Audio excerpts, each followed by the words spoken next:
Hello दोस्तों, आप लोगों का स्वागत है। हम लोग एक ऐसी मानवा को एक्सप्लेन करने वाले हैं जो कि पहले से एक्सप्लेन है। डेफिनेटली मैंने खुद देखा है उसे, लेकिन ये जो मानवा है वो माइंड ब्लोइंग है। दिस इज फकिंग ऑसम, क्योंकि मेन कैरेक्टर ही विलन है और विलन ही मेन कैरेक्टर है। और इस कमाल की मानवा का नाम है आई एम द फेटेड विलन। और हाँ, ये मेरी लास्ट मानवा होने वाली है। अगर ये नहीं चलती है तो फिर मैं मानवा बंद कर दूंगा और डायरेक्ट मानवा एक्सप्लेन करूंगा अपने चैनल को दांव पे लगा के, क्योंकि मानवा एक्सप्लेन करने पे कॉपीराइट आता है और चैनल हमेशा के लिए उड़ जाता है। और मैं इतना बड़ा गांडू तो हो नहीं कि दोबारा चैनल बना के 2 साल मेहनत करूंगा और दोबारा एक नया मानवा चैनल खोलूंगा जिससे व्यूज के नाम पे घंटा कुछ नहीं आएगा। तुम्हें ये बात व्यूअर के तौर पे बुरी लगेगी, लेकिन एक क्रिएटर और वीडियो बनाने के तौर पे जब देखोगे तो ये बहुत ज्यादा मेहनत वाला काम है। 5 से 6 घंटे लग जाते हैं बस 1 घंटे की वीडियो बनाने के लिए। इसलिए बिना किसी देरी के वीडियो को शुरू करते हैं। मैं इसे डायलॉग टू डायलॉग एक्सप्लेन नहीं करने वाला हूं, सिचुएशन से करूंगा। इसलिए कुछ चीजों को समझ लो। अब ये जो पूरा आर्क यहाँ पे चलने वाला है वो लोअर रियलम के अंदर चलने वाला है और हमारा जो मेन विलन है वो ऊपर से नीचे आया है जो अपर वर्ल्ड से है। और वो यहाँ पे जो रियल मेन कैरेक्टर है उसके उंगली करेगा और उसे जान से मारेगा तो फिर उसे पॉइंट मिलेंगे। वहीं पे असली मानवा का जो मेन प्रोटैगनिस्ट था वो एक सभा के चाप पे खिलाफ करने लगता है अपनी सेंट या फिर गर्लफ्रेंड को बचाने के लिए, क्योंकि उसके सेक्ट वाले मेन विलन जो कि अपर वर्ल्ड से था उसके साथ उसे ऊपर भेजने वाले थे और ये अपनी होने वाली गर्लफ्रेंड को किसी और के साथ जाने तो दे नहीं सकता था। वहीं पे जो सेक्ट के लीडर थे वो उस बंदे का नाम लेते हुए कहते हैं कि ये चल अपनी औकात मत भूलो। जिसके बाद वो अपनी पावर का हल्का सा नमूना दिखाते हैं तो सामने की तरफ इतनी जोर से हवाएं चलने लगती हैं कि सभी लोगों के पसीने छूट जाते हैं। वहीं पे मेन विलन की तरफ से जो गार्ड आए थे वो भी उसे हड़काने लगते हैं। जिसके बाद हम लोग main character main villain super villain को देखते हैं जिसका नाम गो चेंगे था। इसके बाद हमें पता चलता है कि जो असली हीरो है वो गो चेंग की बॉडी के अंदर ट्रांसफर हो चुका है और उसे कुछ भी नहीं पता है कि उसका गो चेंग कौन सा काम करता है और वो किस लायक है। लेकिन उसे इतना जरूर पता है कि वो जिस बॉडी के अंदर आया है उसे स्वर्ग ने अपनी तरफ से लिख के दिया है कि तुम बेटा विलन बनोगे, सुपर विलन। और जब मैं रियल गो चेंग कहूंगा तो फिर वो असली बॉडी ओनर होगा, ना कि हमारा गो चेंग जो अभी यहाँ पे ट्रांसफर हुआ है। फिर इसके बाद हमारा असली मेन कैरेक्टर गो चेंग बताता है कि उसके पास एक सिस्टम भी है और ये सिस्टम किसी काम का नहीं है। ये जो स्टेटस दिखाता है उसका कोई फायदा नहीं है, क्योंकि ये फाइट के दौरान हमेशा अपने एनिमी से 3-4 कदम आगे रहता है और उन्हें कुत्तों की तरह पीटता है। बाकी ये सिस्टम उसके सिर्फ 2 काम में आता है, एक तो स्टोर से कुछ चीजें खरीदने के लिए और दूसरा ऐसे कैरेक्टर्स को ढूंढने के लिए जिनका वो लक चुरा सकता है और अपनी पावर को बढ़ा सकता है। जैसे कि ये चंद जो कि अभी हमारा इस स्टोरी का प्रोटैगनिस्ट बना हुआ है। साथ ही में हम लोग ये चंद के पीछे जो पत्तियों को देखते हैं जो हरी हरी है ये गुड लक का चार्म मानती है और वे गोचंग के पीछे तो काली थी, यानी कि ये बहुत ज्यादा बैड लक का रूप है और विलन ज्यादा देर तक जिंदा नहीं रहते हैं। फिर इसके बाद ये चंद वहां पे गोचंग को उंगली करने लगता है, ये कहते हुए कि वो कहां का रहने वाला है और वो नीचे आके यहाँ पे दादागिरी कर रहा है। वहीं पे सभी लोग ये चंद को शांत रहने को कहते हैं क्योंकि उन्हें जैसे पता था कि गोचंग उन्हें चींटियों की तरह मसल सकता है। वहीं पे ये चंद की एक भी नहीं चलती है और वो जब अपनी गर्लफ्रेंड किंग की तरफ देखता है तो वो भी आगे से कुछ भी नहीं कहती है। और एक और चीज, गोचंग को हमेशा उन लोगों से लक चुराना पड़ेगा जिनके बारे में सिस्टम उन्हें बताएगा और जब गोचंग उनसे पूरी तरीके से लक को चुरा लेगा तो वो उन्हें मार सकता है। और गोचंग जैसे जैसे उनके लक को चुराता जाएगा तो फिर उसका लाइफ स्पैन और पावर बढ़ती जाएगी। और मैं ये सभी ज्ञान की चीजें इसलिए बता रहा हूँ क्योंकि मैं स्टोरी को स्पीड अप करने वाला हूँ, क्योंकि इसके अंदर षड्यंत्र बहुत है। बेसिकली ये ज़ूफेन का छोटा भाई हो रखा है लेकिन वो गॉड लेवल पे है और ये किंग लेवल पे है। फिर इसके बाद गोचंग का सबऑर्डिनेट ये चंद के ऊपर एक जोरदार हमला कर देता है तो फिर ये चंद भी आगे की तरफ से एक जोरदार हमला करता है। उन दोनों की ताकत आपस में टकराती है और वहाँ पे बहुत बड़ा धमाका होता है। वहीं पे गोचंग हम लोगों को यहाँ पे पावर लेवल के बारे में बताता है कि यहाँ पे पावर लेवल फिजिकल बॉडी से लेके फास्ट गॉड तक बढ़ती चली जाती है और बीच में कई सारी चीजें आती हैं जिनके बारे में तुम मत जानो। वहीं पे ये चंद चूजन वन है, यानी कि सन ऑफ लक है, इसलिए वो आसानी के साथ तो नहीं हारेगा। होता भी बिल्कुल ऐसा है और वो आसानी के साथ गोचंग के सबऑर्डिनेट को पीछे की तरफ झटक देता है। वहीं पे गोचंग को इन सभी चीजों के बारे में पहले से ही अंदाजा लग चुका था कि मेन कैरेक्टर यहाँ पे अपनी स्किल्स का शो ऑफ कर रहा है ताकि वो किंग की शादी गोचंग के साथ होने से रोक सके, जो कि जबरदस्ती करवाई जा रही है। साथ ही में किंग के पास भी इसके हीरोइन लक पॉइंट थे जिनको गोचंग अपने फेवर में बदल सकता था। बेसिकली इसके अंदर जितने भी फीमेल कैरेक्टर्स आएंगे या तो गोचंग उन्हें मार देगा या फिर वो उन्हें अपना सहेली या फिर शिष्य बना लेगा। बेसिकली भाई के पास चलता फिरता कोठा होने वाला है कुछ एपिसोड्स के अंदर। फिर इसके बाद गोचंग किंग को अपना शिकार बनाता है और उसे मीठी बातों में फंसाने लगता है, ये कहते हुए कि तुम उसके साथ काफी टाइम तक रही हो और उसकी प्रेमी भी रही हो, लेकिन तभी हालातों को साध के अपने आप को शांत रखे हुए हो, बहुत ज्यादा चालाक औरत हो। जिसके बाद वो चाय पीता है और किंग से दोबारा भरने को कहता है, लेकिन घबराहट की वजह से वो चाय को ठीक से भर नहीं पाती है। तो फिर गोचंग उसके हाथ को चूमते हुए कहता है कि उसे इतना घबराने की भी जरूरत नहीं है। उसी टाइम पे सिस्टम उसे नोटिफिकेशन बताता है कि मेन कैरेक्टर येचन का लक 10% से नीचे गिर गया है। वहीं पे गोचंग ने जैसे ही किंग को छुआ था तो फिर येचन को बहुत ज्यादा जलन हुई थी और वो गुस्से की आग में झुलसते हुए कहता है कि तेरी हिम्मत कैसी हुई उसे छूने की। वहीं पे गोचंग को समझ में आ जाता है कि उसने सही जगह की नस को पकड़ा है। वहीं पे गोचंग को समझ में आ जाता है कि अब यहाँ पे येचन की पावर अप होने वाली है। जैसे कि अक्सर मानवा के अंदर हीरो के पास ऐसी पावर आ ही जाती है जब उनकी बीवी या फिर गर्लफ्रेंड को कोई छेड़ता है, लेकिन गोचंग तो दूसरी दुनिया से आया था और उसे अच्छे से पता होता है कि ऐसे मामले में क्या करना चाहिए। इसलिए वो जल्दी के साथ आगे बढ़ता है और उड़ते हुए येचन के पास जाता है और वहाँ पे अपनी पावर का हल्का सा नमूना दिखाता है। और जब वो अपनी पावर को रिलीज करता है तब उसकी पावर येचन को छूते हुए शियों से निकलती है और आसपास के पूरे इलाके को डिस्ट्रॉय करके रख देती है। वहीं पे जब गोचंग येचन को घूर के देखता है तो फिर उसके पीछे जो दरवाजा था उसके चीथड़े उड़ जाते हैं। इसके बाद येचन अपने घुटनों में आ जाता है और गोचंग उसे कहता है कि तुम उसे क्या कहना चाहते थे। वहीं पे वो सभी लोग गोचंग की पावर का नमूना देख के हिल से चुके थे और उन लोगों की सांसें बहुत ज्यादा जोरों से धड़कने लगी थी। वहीं पे किंग के भी पसीने छूटने लगे थे क्योंकि उसने अभी तक इतनी पावर को महसूस ही नहीं किया था। वहीं पे उसके जो फादर थे उनकी भी सांसें अटक चुकी थी। वहीं पे येचन तो बस अपनी आखिरी सांसें गिन रहा था। फिर उसी टाइम पे सिस्टम गोचंग के पास आता है जो कि अभी येचन को मारने के लिए मना करता है। अब देखो मैं एक और बात यहाँ एकदम सिंपल तरीके से बताता हूँ। अगर गोचंग येचन जैसे कैरेक्टर्स का पूरा फायदा उठाना चाहता है तो फिर उसे येचन जैसे कैरेक्टर्स है वो सभी चीजें छीननी पड़ेंगी जो उनकी तकदीर में लिखी है, जैसे कि वाइफ, गर्लफ्रेंड, फॉर्चून, ट्रेजर्स जो उन्हें मिलने वाले हैं, यहाँ तक कि उनके लक को भी, जिनके बाद अगर वो उन्हें मारेगा तो फिर उसे बहुत ज्यादा फायदा होगा। अगर वो उन जैसे कैरेक्टर्स को डायरेक्ट ही मार देता है तो फिर उसे बहुत ज्यादा बैड लक मिलेगा जिससे वो अपनी लाइफ स्पैन को बढ़ा नहीं पाएगा और इवेंचुअली एक विलन की तरह मारा जाएगा। इसलिए येचन को समझ में आ जाता है कि अब उसे किंग का फायदा उठा के येचन को चूहे की तरह इधर उधर नचाना पड़ेगा और जब उसे सही मौका मिलेगा तब वो उसे पकड़ के मार देगा। फिर इसके बाद गोचंग सिंपैथी की खातिर येचन को वहाँ पे माफ कर देता है तो सभी लोग येचन से उम्मीद करते हैं कि वो माफी मांगेगा और यहाँ से चला जाएगा, लेकिन येचन उठता है और सीधा गोचंग के ऊपर स्नीक अटैक कर देता है। लेकिन जैसा कि सभी को पता है कि वो अपर वर्ल्ड से आया है, बेसिकली वो भी किंग लेवल से भी ज्यादा के ऊपर लेवल पे है, तो वो आसानी के साथ स्नीक अटैक को डॉज कर लेता है और अपने एक ही हाथ के स्ट्राइक से येचन के छक्के छुड़ा देता है और उसे दीवार में पटक देता है। इससे किंग को भी ये चैन के ऊपर तरस आने लगता है। प्रेमी जो है। खैर इसके बाद ये चैन दीवार से टप्पा खा के नीचे गेंद की तरह गिरता है और उसका सर फूट जाता है। वहीं पे बाकी लोगों को लगता है कि अब इसने अपने प्राण त्याग दिए हैं, अब ये जिंदा नहीं बचेगा। खैर इसके बाद गोचंग उन लोगों से कहता है कि ये चैन को छोड़ दो, जैसे कि तुम्हें पता ही है वो सबसे पहले इसकी तकदीर में जो लिखा है वो सब कुछ छीनेगा, इसके बाद इसे मारेगा। वहीं पे ये चैन को सेक्ट से धक्के मार के बाहर निकाल दिया जाता है, जबकि वो सेक्ट का मोस्ट गिफ्टेड डिसाइपल था। वहीं पे गोचंग जले पे नमक छिड़कने के लिए किंग से कहता है कि आज रात मून बहुत ज्यादा खूबसूरत है, मैं चाहूंगा कि तुम मेरे साथ रात बिताओ। और मेरे साथ रात बिताओ का मतलब मैं तुम्हें नहीं बताऊंगा, ये किमी को बताएगी।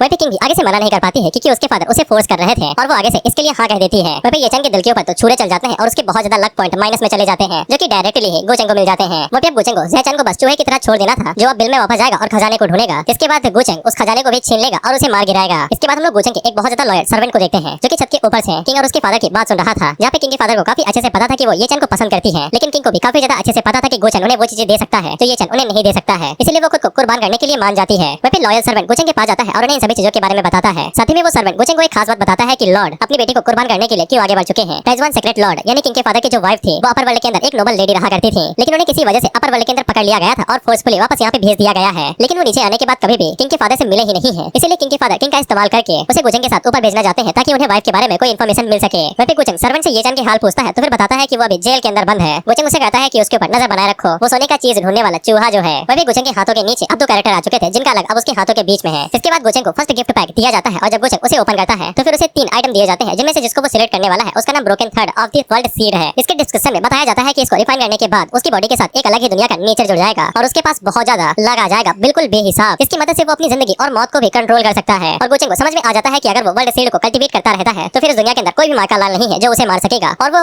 इनडायरेक्टली इस दुनिया के अंदर अमर हो जाएगा। इसीलिए गोचंग वर्ल्ड सीड को खरीद लेता है अपने सभी पॉइंट्स का इस्तेमाल करके और बैठ के वहाँ पे उसे कल्टीवेट करने लगता है। और वो जैसे जैसे वर्ल्ड सीड को रिफाइन करता जाता है तो फिर उसकी बॉडी से बहुत ज्यादा एनर्जी निकलती है, क्योंकि वो अपनी बॉडी के अंदर एक अलग ही छोटी दुनिया बना रहा है। इसलिए उस मेंशन के अंदर से बेहिसाब एनर्जी रिलीज होती है और वो इतनी ज्यादा थी कि आसपास के जो भी लोग थे उसे देख के बहुत ज्यादा घबरा जाते हैं, क्योंकि आज तक उन्होंने कभी भी इतने ज्यादा भयानक ऑरा को महसूस ही नहीं किया था। वहीं पे हम लोग किंग को देखते हैं जो कि इस ऑरा को देख के काफी ज्यादा हैरान हो गए थे। यहीं पे हमें किंग की बॉडी के बारे में एक और बात पता चलती है कि उसकी बॉडी के अंदर 2 स्पिरिट्स रहती हैं, यानी कि उसके पास 2 सोर्स हैं एनर्जी के। आसान शब्दों में तुम स्पिरिट ही कह सकते हो और ये दोनों ही एक दूसरे के अपोजिट रहते हैं। जैसे कि अभी जो बॉडी वाली किंग है यानी जो असली वाली है जो बॉडी के ऊपर कंट्रोल करती है उसे ये चैन पसंद है, तो फिर ये जो बाहर निकली हुई स्पिरिट है ये इसे बहकाने लगती है कि उसे गोचंग के साथ रहना चाहिए क्योंकि वो बहुत ज्यादा शक्तिशाली है। हालांकि आगे जाके ये गोचंग को गालियां देने लगती है। बेसिकली ये एक जिस्म 2 जान थी जो कि एक आदमी को पसंद नहीं कर सकती हैं। वहीं पे हम लोग गोचंग को देखते हैं जो कि कुआशी गॉड लेवल पे पहुंच चुका था और ये काफी ज्यादा हाई लेवल होता है। अपर वर्ल्ड के अंदर भी सिर्फ सेक्टर लीडर ही इस लेवल को अचीव कर पाते हैं। फिर इसके बाद गोचंग अंगड़ाई लेके उठता है और कहता है कि चलो अब चूहे को दाना डालने का समय हो चुका है। इसके बाद हम लोग ये चैन को देखते हैं जिसको जेल के अंदर डाल दिया गया था और ये काफी ज्यादा उदास था क्योंकि ये पिछले 3 साल से ऐसे कभी भी एक्सपीरियंस नहीं किया था जहाँ पे इसकी इतनी ज्यादा बेइज्जती हो और अभी तक इसके पास सब कुछ कुशल मंगल जा रहा था। लेकिन ऐसा लगता है कि भाई को पता नहीं चला है कि उनका जो 3 साल का प्रीमियम सब्सक्रिप्शन और प्रोटैगनिस्ट प्लॉट आर्मर था वो खत्म हो चुका है। खैर ये चैन की तरक्की के पीछे उसकी मास्टर का भी हाथ था जो कि उसके रिंग के अंदर रहती है और अभी तक ये चैन को गाइड करते हुए आ रहे थे, लेकिन अब इसका मानसिक संतुलन हिल चुका है और ये गोचंग से किसी भी कीमत पे बदला लेना चाहता है। तो ये अपनी मास्टर से कहता है कि जाओ और जाके पूरी सिटी के अंदर कैओस मचा दो कि एक डंजन खुली है, इससे सभी लोग वहाँ पे भटकने लगेंगे और ये उस बात का फायदा उठा के जेल से बाहर निकल जाएगा। जिससे ये चैन की मास्टर कहती है कि अगर वो ऐसा करेंगे तो पूरी सिटी डिस्ट्रॉय हो सकती है, लेकिन ये चैन को अब कोई भी फर्क नहीं पड़ता था। वहीं हम लोग लायल सर्वेंट को देखते हैं और वो भी इस बात से हैरान होता है कि इस कमीने के पास इतनी पावरफुल सोल का हिस्सा है, यानी कि मास्टर के बारे में बात हो रही है। इसके बाद हम लोग गोचंग और किंग को देखते हैं जहाँ पे वो दोनों बाहर बैठे हुए थे। वहीं पे किंग गोचंग से अपर वर्ल्ड के बारे में बात करने लगती है तो गोचंग उसे कहता है कि मेरे साथ चल के खुद ऊपर आके क्यों नहीं देख लेती हो। तो फिर किंग आगे से कहती है कि वो अपने स्ट्रेंथ के साथ यहाँ पे बैरियर को भी पार नहीं कर पाएगी, लेकिन गोचंग उसे कहता है कि वो उसके साथ चल सकती है। तो फिर सिस्टम गोचंग को बताता है कि किंग का जो बिहेवियर है वो उसके प्रति बदल चुका है और इसीलिए ये चैन के लक पॉइंट वो माइनस में हो जाते हैं। लेकिन गोचंग आंख को भड़काते हुए किंग से कहता है कि वो तो ये चैन को पसंद करती है ना, अगर वो उसे इतना ही पसंद करती है तो वो उसे छोड़ सकता है और उसे अपर वर्ल्ड आने की जरूरत नहीं है। लेकिन किंग आगे से साफ मना कर देती है और बताती है कि उसके लिए उसके फादर और उसका लैंड सबसे ज्यादा जरूरी है। इसके बाद वो गोचंग को अपनी फिजिक के बारे में भी बता देती है कि उसके पास 9 यांग बॉडी फिजिक है जिसके बारे में उसके अलावा और कोई भी नहीं जानता है। किंग जैसे ही अपना सबसे बड़ा सीक्रेट गोचंग के सामने रिवील करती है तो फिर ये चैन के पॉइंट 300 से भी ज्यादा माइनस हो जाते हैं और किंग की बॉडी एकदम परफेक्ट है डुअल कल्टीवेशन के लिए। इसे गोचंग भी काफी ज्यादा हैरान होता है क्योंकि ये बहुत बड़ा सीक्रेट है। वहीं पे किंग गोचंग से कहती है कि अगर वो उसकी मदद करता है अपर वर्ल्ड जाने में, बैरियर को तोड़ने में, पहले से बाहर निकलने में, तो फिर वो अपनी बॉडी के ऊपर गिव अप करने के लिए रेडी है, यानी कि डुअल कल्टीवेशन के लिए रेडी है। वहीं पे गोचंग को इसी मौके का इंतजार था जिससे वो ये चैन को पूरी तरीके से डिस्ट्रॉय कर सकता है। लेकिन सिस्टम गोचंग को बताता है कि अब वो इससे आगे नहीं बढ़ सकता है। आज उसे जितना भी लक किंग चैन और ये चैन से बाहर निकालना था वो निकाल चुका है, कोटा भर गया है, इसलिए वो ज्यादा नहीं निकाल सकता है। इसीलिए गोचंग वहाँ पे स्टोन हार्टेड की तरह एक्ट करने लगता है और वो किंग को साफ मना करता है, ये कहते हुए कि उसे इन सभी चीजों के अंदर बिल्कुल भी इंटरेस्ट नहीं है। अगर वो अपनी बॉडी के बारे में बता के उसे इंप्रेस करना चाहती है तो फिर वो ऐसा दिखाएगा कि उसने कुछ सुना ही नहीं है। हालांकि किंग वहाँ पे गोचंग के साथ चेप होने की कोशिश करती है, लेकिन गोचंग उसके हाथ को पीछे झटक देता है और उसे कहता है कि वो एक सेक्ट के एल्डर की बेटी है, उसे ढंग से बिहेव करना चाहिए। इतना कहने के बाद गोचंग वहाँ से निकल जाता है। वहीं पे किंग की ट्विन सोल बाहर निकलती है और वो उसे बताती है कि वो यहाँ पे खुद चल के आई थी गोचंग को इंप्रेस करने के लिए, लेकिन इसके बावजूद वो उसकी अटेंशन को खींच तक नहीं पाई और किंग अपने आप को ही दोष देने लगती है कि उसने गोचंग को बहुत ज्यादा कम समझ लिया और उसने उसे गलत समझा है। और सिस्टम गोचंग को बताता है कि किंग का रवैया दोबारा बदला है, इसलिए उसे 100 लक पॉइंट से मिलते हैं। फिर इसके बाद गोचेंग चूहे से मिलने के लिए जाता है उसे दाना डालने के लिए। ये चेन जैसे ही गोचेंग को देखता है तो फिर वो आगे से चीखने लगता है और पूछता है कि यहाँ पे क्या लेने के लिए आए हो। जिसपे गोचेंग साफ कहता है कि मैं यहाँ पे उस पावर हाउस से मिलने के लिए आया हूँ जो अब तक तुम्हें सपोर्ट कर रहा था। जिसपे ये चेन आगे से नौटंकी करने लगता है कि उसे तो कुछ पता ही नहीं है। लेकिन गोचेंग उसे कहता है गधे, तेरे चेहरे में साफ लिखा है, तू कुछ छुपाने की कोशिश कर रहा है। तो फिर ये चेन की मास्टर खुद ही रिंग से बाहर निकलती है और वो गोचेंग से साफ कहती है कि वो दोनों एक दूसरे को एनिमी नहीं बनाना चाहते हैं। तो फिर गोचेंग उसके लिए ये सभी चीजें इतनी ज्यादा मुश्किल क्यों खड़ी कर रहा है। गोचेंग सीधा पॉइंट की बात कहता है कि वो बस इतना जानना चाहता है कि मास्टर ये चेन जैसे कचड़े को सपोर्ट क्यों कर रही है। आखिर ये चेन ने उन्हें ऐसा क्या दे दिया है जो उसके जैसी पावर उसे सपोर्ट कर रही है। और गोचेंग इस बात से हैरान हो गया था कि ये चेन का जो मास्टर है वो कोई बुढ़ा ग्रैंडपा नहीं, असल में खूबसूरत सिस्टर है। गोचेंग बार-बार सीनियर सिस्टर को बस यही कह के उकसा रहा था कि वो अपने टैलेंट को वेस्ट कर रही है ये चेन जैसे कचड़े की सपोर्ट करके। वह पे सीनियर सिस्टर को भी कुछ समझ में नहीं आ रहा था कि गोचेंग असल में चाहता क्या है। वह पे ये चेन को तो खूनी खोले जा रहा था और वो गोचेंग के ऊपर चिल्लाने लगता है कि उसने पहले ही किंग उसे छीन लिया है, अब वो यहाँ पे उसके मास्टर को भी छीनने के लिए आ चुका है। जिसपे गोचेंग कहता है कि बेवकूफ मत बनो, तुम्हें पहले से ही पता था कि वो हर किसी चीज के लिए राजी है। लेकिन ये चेन अभी भी चीखे और चिल्लाया जा रहा था। तो फिर गोचेंग वहाँ पे दोबारा अपनी पावर का नमूना दिखाता है और वो बस उस लकड़े के फट्टे को हाथ से छूता है तो वो पूरा फट्टा एक ही बार में डिस्ट्रॉय हो जाता है। इसे ये चेन की भले ही ना फटी हो लेकिन सीनियर सिस्टर काफी ज्यादा घबरा जाती है। इसके बाद गोचेंग आगे बढ़ता है और सीनियर सिस्टर को एक ऑफर देता है कि अगर वो ये चेन को छोड़ के उसे फॉलो करने लगेंगी तो फिर गोचेंग उन्हें पूरी मदद करेगा उनकी बॉडी को रिकवर करने के लिए। और सीनियर सिस्टर ये चेन को भी सपोर्ट सिर्फ इसीलिए कर रही थी ताकि वो अपनी फिजिकल बॉडी को दोबारा रिकवर कर सके। वह सीनियर सिस्टर को कुछ भी समझ में नहीं आता है कि गोचेंग यहाँ पे किस तरह की कूटनीति का प्रयोग कर रहा है। उसके लिए ये चेन को मार के सीनियर सिस्टर को छीनना कोई बड़ी बात नहीं है, लेकिन इसके बावजूद वो यहाँ पे चाल चल रहा है ताकि खुद ही सीनियर सिस्टर उसे ज्वाइन कर ले। लेकिन सीनियर सिस्टर आगे से गोचेंग के ऑफर को मना कर देती है और वो बताती है कि वो ये चेन के साइड को नहीं छोड़ेंगे। हालांकि गोचेंग उनसे कहता है कि अभी इतना जल्दी जवाब देने की जरूरत नहीं है, वो थोड़ा सा टाइम लेके सोच के उसे बता सकती है। और गोचेंग जाने से पहले सीनियर सिस्टर को एक गिफ्ट देके जाता है जो कि एशियन सोल कल्टीवेशन होली पिल थी, द गॉड गैदरिंग पिल। इसको देख के वो दोनों ही हक्का बक्का रह जाते हैं। गोचेंग भाई डायरेक्ट अपर वर्ल्ड से नीचे आया है, उसके जेब के अंदर पड़े हुए पत्थर भी स्पिरिचुअल स्टोन से कम थोड़ी ना है। सीनियर सिस्टर उस पिल को अपने पास रख लेती है क्योंकि वो काफी ज्यादा जरूरी पिल थी और गोचेंग की वजह से मास्टर और डिसाइपल के बीच में खटास आ गई थी और ये चैन को ऐसा लगने लगा था कि अब मास्टर उसे छोड़ के चले जाएंगे। वह सीनियर सिस्टर उसे कहती है कि वो उसे छोड़ के नहीं जाएंगे, लेकिन ये चैन को यकीन नहीं हो रहा था और वो उनसे कहता है कि अगर ऐसी बात है तो फिर वो काम जो उसे दिया गया है वो पूरा करे, यानी कि सिटी के अंदर कियोस मचा दे। तो फिर सीनियर सिस्टर इस बात को साबित करने के लिए कि वो उसके साथ रहेंगे वहाँ से चली जाती है इस टास्क को पूरा करने के लिए। वह गोचेंग के पास नोटिफिकेशन आता है कि उसने सक्सेसफुली दोनों के बीच में खटास डाल दी है। अब थोड़ी ही देर में वो दोनों एक दूसरे के ऊपर शक करने लगेंगे। वह गोचेंग का लॉयल सर्वेंट उसे पूछता है कि अगर उसे वो सोल का हिस्सा ही चाहिए यानी कि सीनियर सिस्टर, तो फिर वो डायरेक्ट ये चैन को मार भी तो सकता है ना। जिसपे गोचेंग उन्हें बताता है कि उसे अच्छे से पता है कि वो किस बारे में बात कर रहे हैं, लेकिन उन्हें ये नहीं भूलना चाहिए कि वो लोग यहाँ पे नीचे किस लिए आए हैं। जिसपे सर्वेंट से हमें पता चलता है कि ये दोनों यहाँ पे एक अल्टीमेट वेपन को लेने के लिए आए हैं जिसका नाम डिसोलेट डीमन स्पीयर है। वहीं पे ओरिजिनल स्क्रिप्ट के मुताबिक ये चैन अपनी जान बचाने के लिए एक सीक्रेट रियोन के अंदर जाता है जहाँ पे उसे वो स्पीयर मिल जाता है और वो स्पीयर उसे मिलने के बाद वो उसकी पावर को रिफाइन कर लेता है और उसका इस्तेमाल करने लगता है। लेकिन अभी गोचेंग के लिए वो बस खजाना ढूंढने वाले चूहे के अलावा और ज्यादा कुछ भी नहीं था। इससे सर्वेंट को सारी बातें समझ में आ जाती है और वो ये चैन के ऊपर नजर रखने के लिए वहाँ से निकल जाता है। इसके बाद गोचेंग वहाँ पे सिस्टम की शॉप को मंगाता है और वहाँ से अपने लिए डिवाइन गॉड इंस्क्रिप्शन नाम की स्किल बुक को बाहर निकाल लेता है। अब ये जो भी स्किल इस्तेमाल करने वाला है वो तुम इसका डायरेक्ट जलवा देखना, मैं इन्हें स्किप करता हूँ। इसके बाद गोचेंग उस स्किल को लेकर बैठ जाता है और इसे रिफाइन करने लगता है। अगला सीन डायरेक्ट 3 दिनों के बाद का होता है। अब यहाँ पे एक बहुत बड़ा लफड़ा हो गया है और बहुत जोरों की लड़ाई होने वाली है। हम देखते हैं कि यहाँ पे यांगजो होली लैंड के कुछ लोग आते हैं, साथ ही में सन डायनेस्टी के लोग आते हैं और साथ ही में एशियन फैमिली सौ फैमिली भी यहाँ पे आती है और ये सभी फैमिली एक साथ मिलकर टाइजवान फैमिली के ऊपर हमला करने वाली थी। और टाइजवान सेक्टर के पास एक सुप्रीम एल्डर थे जिनकी मदद से वो लोग यहाँ पे अपने सीक्रेट एजेंट स्पिरिचुअल वेन की मदद से कल्टीवेट करते हुए आए थे, लेकिन अब वो सुप्रीम एल्डर गुजर चुके हैं, इसलिए बाकी सभी फैमिलीज यहाँ पे आ चुकी हैं स्पिरिचुअल वेन को चुराने के लिए। यांगजो होली लैंड के लीडर या फिर जो भी हो, झाओटियान नाम है इनका, वो आगे से सोकिंग के फादर, मैंने सोकिंग लगा दिया है, सरनेम वही है, सोकिंग के फादर से कहते हैं कि तुमने काफी टाइम तक स्पिरिचुअल वेन का इस्तेमाल किया है लेकिन अब तुम्हारे सुप्रीम एल्डर जा चुके हैं, इसलिए अब तुम्हारा लेवल काफी ज्यादा कम हो चुका है। अगर तुम स्पिरिचुअल वेन हमारे हवाले कर देते हो तो फिर हम इस बात का वादा करते हैं कि तुम्हारे क्लैन में से कोई भी नहीं मारा जाएगा। लेकिन सोकिंग के फादर आगे से चिल्लाते हुए साफ मना कर देते हैं कि जब तक उनके सुप्रीम एल्डर यहाँ पे जिंदा थे उनमें से किसी की बुंड में भी इतना दम नहीं था कि वो यहाँ पे आके चू ही कर सके। अब उनके जाने के बाद वो यहाँ पे उन्हें बुली करने लगे हैं कि उन्हें इतना आसान लगता है उन्हें इतना ज्यादा बुली करना। जिसके बाद हम लोग सन डायनेस्टी की तरफ से चू वुजी को देखते हैं जो कि अपने पास अपना आर्टिफैक्ट निकालते हैं और सोकिंग के फादर से कहते हैं क्या तुम्हें सच में लगता है कि तुम्हारी फैमिली अकेले ही 3 फैमिली के साथ एक टाइम पे भिड़ सकती है। सोकिंग के फादर आगे से कहते हैं कि भले ही सुप्रीम एल्डर यहाँ पे नहीं है लेकिन क्या तुम्हें लगता है कि मेरे पास दूसरा सोर्स भी हो सकता है हमें सपोर्ट करने के लिए। वही सोकिंग अपने फादर की तरफ देखते हैं तो सोकिंग के फादर उसे पूछते हैं क्या गोचेंग बाहर नहीं निकला, तो फिर सोकिंग उन्हें बताती है कि कल रात उन दोनों के बीच में बेहोश हो गई थी, इसलिए सोकिंग को यकीन नहीं है कि गोचेंग उनकी मदद करेगा भी या नहीं करेगा। इस पे सोकिंग के फादर हैरान होकर कहते हैं कि तुमने लुटिया डुबा दी पानी में। वहीं पे झाओटियान आगे से सोकिंग के फादर से कहता है कि मुझे पता चला है कि तुम्हारा अपर वर्ल्ड से कनेक्शन है। चुवुजी आगे से कहता है लेकिन उसने तो काफी टाइम से खुद को अपने कमरे के अंदर बंद करके रखा है, तुम्हें सच में लगता है कि उसके अंदर इतना दम है कि वो तुम्हारी मदद कर सकेगा हमारे खिलाफ। इसके बाद चुवुजी अपने वुजी टावर का इस्तेमाल करते हुए सोकिंग के फादर से कहते हैं कि अगर यहाँ पे एक किंग सील्ड रियलम का बंदा भी आ जाता है तो भी वो उन्हें रोक नहीं पाएगा, जिससे वो सभी लोग हैरान हो जाते हैं क्योंकि ये टावर बहुत ज्यादा कमाल का था। लेकिन इस टावर ने अकेले ही मिलेनियम वॉर को एक झटके में डिस्ट्रॉय करके रख दिया था, कभी हुई होगी वॉर नहीं बताया गया है। वहीं पे सोकिंग के फादर अपने मन के अंदर यही सोचते हैं कि अगर गोचेंग यहाँ पे नहीं आता है तो फिर उन्हें गिव अप करना ही पड़ेगा, इसलिए सोकिंग भागते हुए गोचेंग की तरफ जाने लगती है ताकि वो उसे माफी मांग के यहाँ पे उसे ले आए। पर तब तक ये लोग अपना फालतू की बातें करने लगते हैं कि मैं तुम्हें डिस्ट्रॉय कर दूंगा, वो तुम्हें डिस्ट्रॉय कर देगा। लेकिन उसी टाइम पे हम लोग देखते हैं कि वहाँ पे गोचेंग की पावर रिलीज होती है क्योंकि उसने टेक्निक को सीख लिया था और उसकी टेक्निक का ऑरा इतना ज्यादा था कि वो टावर की एनर्जी को एक झटके में ही गायब कर देता है। यहाँ तक कि उनकी आर्मी के अंदर जितने भी बीस्ट और लोग आए हुए थे उन सभी के भी पसीने छूटने लगते हैं। वहीं पे गोचेंग कहता है कि बाराती आ गए हैं, अब स्वागत करने के लिए जाना पड़ेगा। वहीं पे सोकिंग तेजी के साथ आगे बढ़ रही थी। गोचेंग के कमरे जाने की तरफ, लेकिन रास्ते के बीच में ही उसे ये चैन रोक लेता है और उसे कहता है कि अभी हम लोगों को यहाँ से भाग चलना चाहिए, पूरा टाइजो अभी लड़ाई के मैदान में बदलने वाला है। लेकिन सोकिंग उसे के ऊपर फूट पड़ती है और उसे चिल्लाते हुए कहने लगती है कि उसे ऐसा क्यों लगता है कि वो यहाँ पे उसके साथ भाग जाएगी, जबकि अपने पूरे सेट और उन सभी चीजों को छोड़ के जो उसके हैं। इस पे ये चैन सोकिंग से कहता है क्या गोचेंग तुम्हारे ऊपर प्रेशर डाल रहा है क्या। इस पे सोकिंग साफ मना करती है और उसे चिल्लाते हुए कहती है कि वो कभी भी गोचेंग के बारे में इस तरीके से बात नहीं करेगा, वो कभी भी सोकिंग के ऊपर जोरदस्ती नहीं करेगा, बल्कि वो सोकिंग की गलती थी जब वो उसे अपनी बॉडी ऑफर करके उसे सिंसियरिटी लेने की कोशिश कर रही थी। वह भी ये चैन को अभी भी यकीन नहीं हो रहा था और वो आगे से सोकिंग से कहता है कि उसने तुम्हारे ऊपर जरूर काला जादू किया है। वह भी गोचेंग को भी सिस्टम से पता चल जाता है कि बाहर निब्बा निब्बी का खेल हो रहा है, तो फिर वो बाहर जाने लगता है। अब ऐसे सोकिंग अपनी तलवार बाहर निकाल लेती है और डायरेक्ट ये चैन के सीने के आर पार कर देती है, ताकि गोचेंग को ऐसा न लगे कि सोकिंग यहाँ पे ये चैन के साथ बात कर रही थी। ये चैन हैरानी से सोकिंग की तरफ देखता है तो सोकिंग आगे से कहती है कि माफ कर दे, लेकिन तुझसे पीछे छुड़ाना ही पड़ेगा। खैर ये चैन की मास्टर तो उसके घाव को ठीक कर देती है, लेकिन ये चल का दूध टूट चुका था। इसके बाद वो वहाँ से ये गाना गाते हुए भाग जाता है, अच्छा सिला दिया तूने मेरे प्यार का, दिल ही चीर दिया तूने अपने ही यार का। ये चैन के जाने के बाद वहाँ पे गोचेंग आता है। वह भी गोचेंग सोकिंग से कहता है कि उसने जो यहाँ पे कांड किया है, क्या उसे डर नहीं लगता है कि जब वो दोबारा ये चैन से मिलेगी तब सिचुएशन और भी ज्यादा खतरनाक हो सकती है। जिसपे सोकिंग बताती है कि उसे कोई फर्क नहीं पड़ता है क्योंकि उसने पहले ही गोचेंग को फॉलो करने का इरादा कर लिया है। जिसपे गोचेंग उसे गले लगा लेता है और उसे कहता है कि अब से सोकिंग की प्रॉब्लम उसकी प्रॉब्लम है। वह भी सोकिंग तो इससे काफी ज्यादा खुश हो जाती है, लेकिन गोचेंग अपने मन के अंदर सोचता है कि इसके पास अभी भी हाई फॉर्चून है जिसका वो इस्तेमाल फ्यूचर में कर सकता है, तो फिर रिजर्व रखने में कोई भी बुराई नहीं है। इसके बाद वो दोनों उस तरफ जाने लगते हैं जहाँ पे सभी फैमिलीज इकट्ठा हुए थे। वह पे वो सभी लोग सोकिंग के फादर से कहते हैं कि अगर सुप्रीम एल्डर अभी भी जिंदा है तो फिर उसे यहाँ पे इतना बवाल नहीं करना चाहिए और जल्दी बुला लेना चाहिए। सोकिंग के फादर उन लोगों से पूछते हैं कि उन्हें इस बारे में पता कैसे चला कि उनके सुप्रीम एल्डर की मौत हो चुकी है, तो फिर ये किया था ये चैन का था। उसकी मास्टर ने ये बात पूरी डायनेस्टी के अंदर फैला दी थी जिससे यहाँ पे कियोस होएगा और वो सोकिंग को लेके भाग निकलेगा। हालांकि वो अपने प्लान में कामयाब नहीं हुआ। जानकारी वाली बात वो लोग सोकिंग के फादर को नहीं बताते हैं और उसे कहते हैं कि उसे जल्दी करना चाहिए, नहीं तो वो लोग बेसब्र हो रहे हैं। उसी टाइम पे गोचेंग अपनी पावर्स को रिलीज करते हुए उन लोगों से चुप रहने को कहता है और उसकी आवाज से ही वो लोग काफी ज्यादा हैरान हो जाते हैं। इसके बाद गोचेंग उन लोगों के सामने आता है और उनसे कहता है कि जब तक वो यहाँ पे खड़ा है वो लोग यहाँ से मिट्टी का एक तिनका भी लेके नहीं जा सकते हैं। वो सभी लोग शुरुआत में तो गोचेंग को देख के हैरान हो जाते हैं, लेकिन बाद में जब वो ये देखते हैं कि ये काफी ज्यादा छोटा है तो उसे बिल्कुल भी सीरियस नहीं लेते हैं और एक फैमिली के हेड गोचेंग के ऊपर एक जोरदार हमला कर देते हैं। लेकिन गोचेंग उनके हमले को अपने एक हाथ से ही रोक लेता है। इसके बाद उनके हाथ को वो मरोड़ देता है तो उनका हाथ टूट जाता है और वो जल्दी से पीछे हट जाते हैं। वहीं पे वो फैमिली हेड बाकी लोगों को बताता है कि ये ग्रैंड मास्टर रियलम पे है। तो फिर वूजी टावर का इस्तेमाल करते हुए कहते हैं कि तुम्हारे पास टैलेंट है लेकिन तुम इकट्ठा हम लोगों को संभाल नहीं सकते हो, तुम्हें पता होना चाहिए कि पीछे कब हटा जाता है। इतना कहने के बाद ज़ाओटियान और हाओ दोनों एक साथ गोचेंग के ऊपर अपनी अपनी शॉट लेके अटैक कर देते हैं, लेकिन गोचेंग उनके हर एक अटैक को अपनी एक उंगली के साथ ही रोक लेता है। और जब वो दोनों एक साथ गोचेंग के ऊपर अटैक कर ही रहे थे कि उसी टाइम पे वूजी अपने टावर का इस्तेमाल करता है और वो गोचेंग को अपने टावर के अंदर कैद कर लेता है। वहीं पे उन तीनों को लगता है कि वो लोग आसानी के साथ गोचेंग को हरा दिए हैं। इसके बाद अपनी शॉट लेके सोकिंग के फादर की तरफ आगे बढ़ने लगते हैं, लेकिन उसी टाइम पे वो चूजी देखते हैं कि उनका जो वूजी टावर था वो चिटकने लगता है और कुछ ही देर बाद गोचेंग उस टावर से बाहर निकलता है और वो उन लोगों से कहता है कि यहाँ पे कई सारे सेक्ट हैं जो कि शक्तिशाली हैं, लेकिन उन्हें पूरी दुनिया देख लेनी चाहिए कि यहाँ पे ऐसे भी लोग हैं जो उनसे ज्यादा शक्तिशाली होते हैं और उनके लिए कुछ होली लैंड्स लोअर वर्ल्ड बस चींटी की तरह होते हैं जिनको वो एक झटके के अंदर मसल सकते हैं। इसके बाद वो सामने की तरफ एक जोरदार हमला करता है तो वो तीनों अपनी अपनी शील्ड लेके अपने आप को बचाने लगते हैं। वहीं पे गोचेंग उन लोगों से कहता है कि तुम सभी लोग बस चींटियां हो। इसके बाद गोचेंग का अटैक सामने की तरफ जाता है जिसपे वो तीनों तो उसे झेल जाते हैं अपनी पावर को इकट्ठा करने की वजह से, लेकिन उनके पीछे जो आर्मी खड़ी हुई थी वो उस अटैक को झेल ही नहीं पाती है और वो जैसे ही गोचेंग की पावर के साथ टकराते हैं तो वो तुरंत ही डिस्ट्रॉय हो जाते हैं और नीचे गिर के मारे जाते हैं, जिससे वो सभी लोग दोबारा हैरान हो जाते हैं कि बस एक मामूली से अटैक की वजह से पूरी की पूरी आर्मी एक झटके के अंदर डिस्ट्रॉय हो गई। वहीं पे वूजी की हालत खराब हो जाती है और उसके मुंह से खून निकलने लगता है और वो गोचेंग से पूछते हैं कि तुम असल में हो कौन और तुम्हारी असलियत क्या है। इस पे गोचेंग आगे से बताता है limitless eternal life heavenly kingdoms. अब गोचेंग ने मारता है या नहीं ये हमें नहीं दिखाया जाता है क्योंकि अगला सीन डायरेक्ट आधे महीने बाद का होता है। जिसके बाद हम लोग सिटी के अंदर गोचेंग के बारे में ही बात करते हुए कुछ लोगों को सुनते हैं और वो लोग येचन की बुराई कर रहे थे कि वो तो अभी चूहा बन के इधर उधर भाग रहा है, पता नहीं जिंदा भी है या नहीं या फिर अधमरा कहीं पे पड़ा हुआ होगा। और येचन उनके बगल से ये सभी बातें सुन रहा था, जिसके बाद वो अपनी एनर्जी का इस्तेमाल करके उसे वहीं पे जला के मार देता है और आगे से कहता है कि वो बस हथियार की तलाश में है और उसे जैसे ही वो हथियार मिल जाएगा तो फिर वो होली लैंड के साथ साथ गो चुआंग को भी जान से मार देगा। इसके बाद हम लोग सोकिंग के फादर को देखते हैं और उनके हॉल के अंदर तीनों फैमिली के हेड भी थे। अब ये लोग एक ही अलायंस के अंदर काम करने वाले थे गोचेंग की बदौलत। उसी टाइम पे उन लोगों के पास एक लड़की आती है जो कि वहाँ पे जिया डायनेस्टी की तरफ से डिस्कशन का इन्विटेशन लेके आई थी। अब ये इन्विटेशन किसी फैमिली के डिस्कशन के लिए नहीं है, बस उनके यहाँ पे एक डंजन खुली है तो फिर सभी सेक्टर को बुलाया जाता है कि जिसपे सभी लोग एक साथ एक्सप्लोर करें और खतरे को कम किया जा सके। और ऐसा माना जाता है कि उनकी डायनेस्टी के अंदर कुछ लोग शक्तिशाली रहा करते थे और वो शायद कुछ लोग ऊपर भी जा चुके हैं। वह भी गोचेंग अपने मन के अंदर सोचता है कि उसने गैदरिंग बेल के ऊपर पहले से ही मार्कर लगा दिया था, इसीलिए ये जहाँ जहाँ पे भी जाएगा उन्हें पता चलता रहेगा, लेकिन शायद से वो अपने रास्ते बदल सकता है और उसे कोई नई चीज भी मिल सकती है। इसीलिए गोचेंग सोकिंग से कहता है कि तैयारियां शुरू करो, हम भी लोग वहाँ पे जाने वाले हैं। इसके बाद गोचेंग वहाँ पे अपने लॉयल सर्वेंट को बुलाता है और उसे कहता है कि मुझे पता है कि तुम सेंट्रल स्टेट से ही डायरेक्ट सीधा अपर वर्ल्ड के अंदर गए थे। जिसपे लॉयल सर्वेंट आगे से बताता है कि 30,000 साल पहले वो सेंट्रल स्टेट से अपर वर्ल्ड के अंदर आए थे जब वो सेलेस्टियल ग्रीन्स डीएलएम पे थे। हालांकि जब वो अपर वर्ल्ड के अंदर आए थे तब वो काफी ज्यादा कमजोर थे, इसलिए एक डायरेक्ट सेक्ट ने इन्हें अपना गुलाम बना लिया और ये लोग माइनिंग करने के लिए जाते थे और कुछ ही देर में ये लोग वहाँ की स्पिरिचुअल एनर्जी से दूषित होकर मारे भी जाने वाले थे। लेकिन गो फैमिली के किसी एल्डर की मदद से वो वहाँ से बच के निकल पाए और इसीलिए ये गो फैमिली से बहुत ज्यादा लॉयल है। वहीं पे गोचेंग उन्हें बताता है कि 3 दिनों के बाद लोग सेंट्रल स्टेट के अंदर जाने वाले हैं जिससे वो अपनी फैमिली से दोबारा मिल पाएंगे। तो वो काफी ज्यादा खुश हो जाते हैं और गोचेंग को शुक्रिया कहने लगते हैं। इसमें गोचेंग बताता है कि हम लोग वैसे भी वहाँ पे जाने वाले थे, तुम अपनी फैमिली के साथ थोड़ा सा समय बिताने ला। और गोचेंग ये जानबूझ के कर रहा था क्योंकि ये थोड़ी सी चीज भी एल्डर ही को जो कि इनका नाम है वो गोचेंग के प्रति और भी ज्यादा लॉयल बना देगी। इसके बाद हम लोग सेंट्रल स्टेट की एक अकेडमी को देखते हैं जहाँ पे हम लोग एल्डर कीहान को देखते हैं जो अपने छोटे भाई ली टियान के ऊपर चिल्लाते हुए कहते हैं कि क्लास के अंदर सोना सख्त मना है। वहीं पे एल्डर कीहान जो कि एकेडमी की एक टीचर थी और उनका छोटा भाई उसी क्लास का एक छोटा सा स्टूडेंट था जो कि किसी काम का नहीं था, जबकि वो एशियन फैमिली से भी आता है लेकिन उसके पास कल्टीवेशन का कोई भी टैलेंट नहीं था। और उसी टाइम पे हम लोग लिन टियान को देखते हैं जो उसे होश आता है तो हमें पता चलता है कि ये लिन टियान नहीं रहा, अभी कोई दूसरा बंदा बन चुका है जो कि किसी अपर वर्ल्ड या फिर किसी दूसरी दुनिया से है, जो कि अब लिन टियान की बॉडी के ऊपर टेक ओवर ले लेता है। और वो आगे से खुश होकर कहता है कि भगवान ने मुझे मना नहीं किया, अब मैं दोबारा जिंदा हो गया हूँ। फिर सिस्टर कीहान अपने छोटे भाई से कहती है कि लिन टियान अगर तुमने 1 महीने के अंदर अपनी कल्टीवेशन को शुरू नहीं किया और स्पिरिचुअल गैदरिंग आरे को पार नहीं किया तो फिर तुम्हें एकेडमी से बाहर निकाल दिया जाएगा। इस पर लिन टियान आगे से हंसते हुए कहता है कि उसके लिए ये कौन सी बड़ी बात है, वो आधे दिन के अंदर ही ब्रेक थ्रू कर लेगा। और जब वो पागलों की तरह हंस रहा था तो फिर बाहर से बिजली भी गड़गड़ाने लगती है उसकी बातों के अंदर दम पैदा करने के लिए। उसी टाइम पे हम लोग गोचेंग को देखते हैं जो कि उसी तरफ आगे बढ़ रहा था।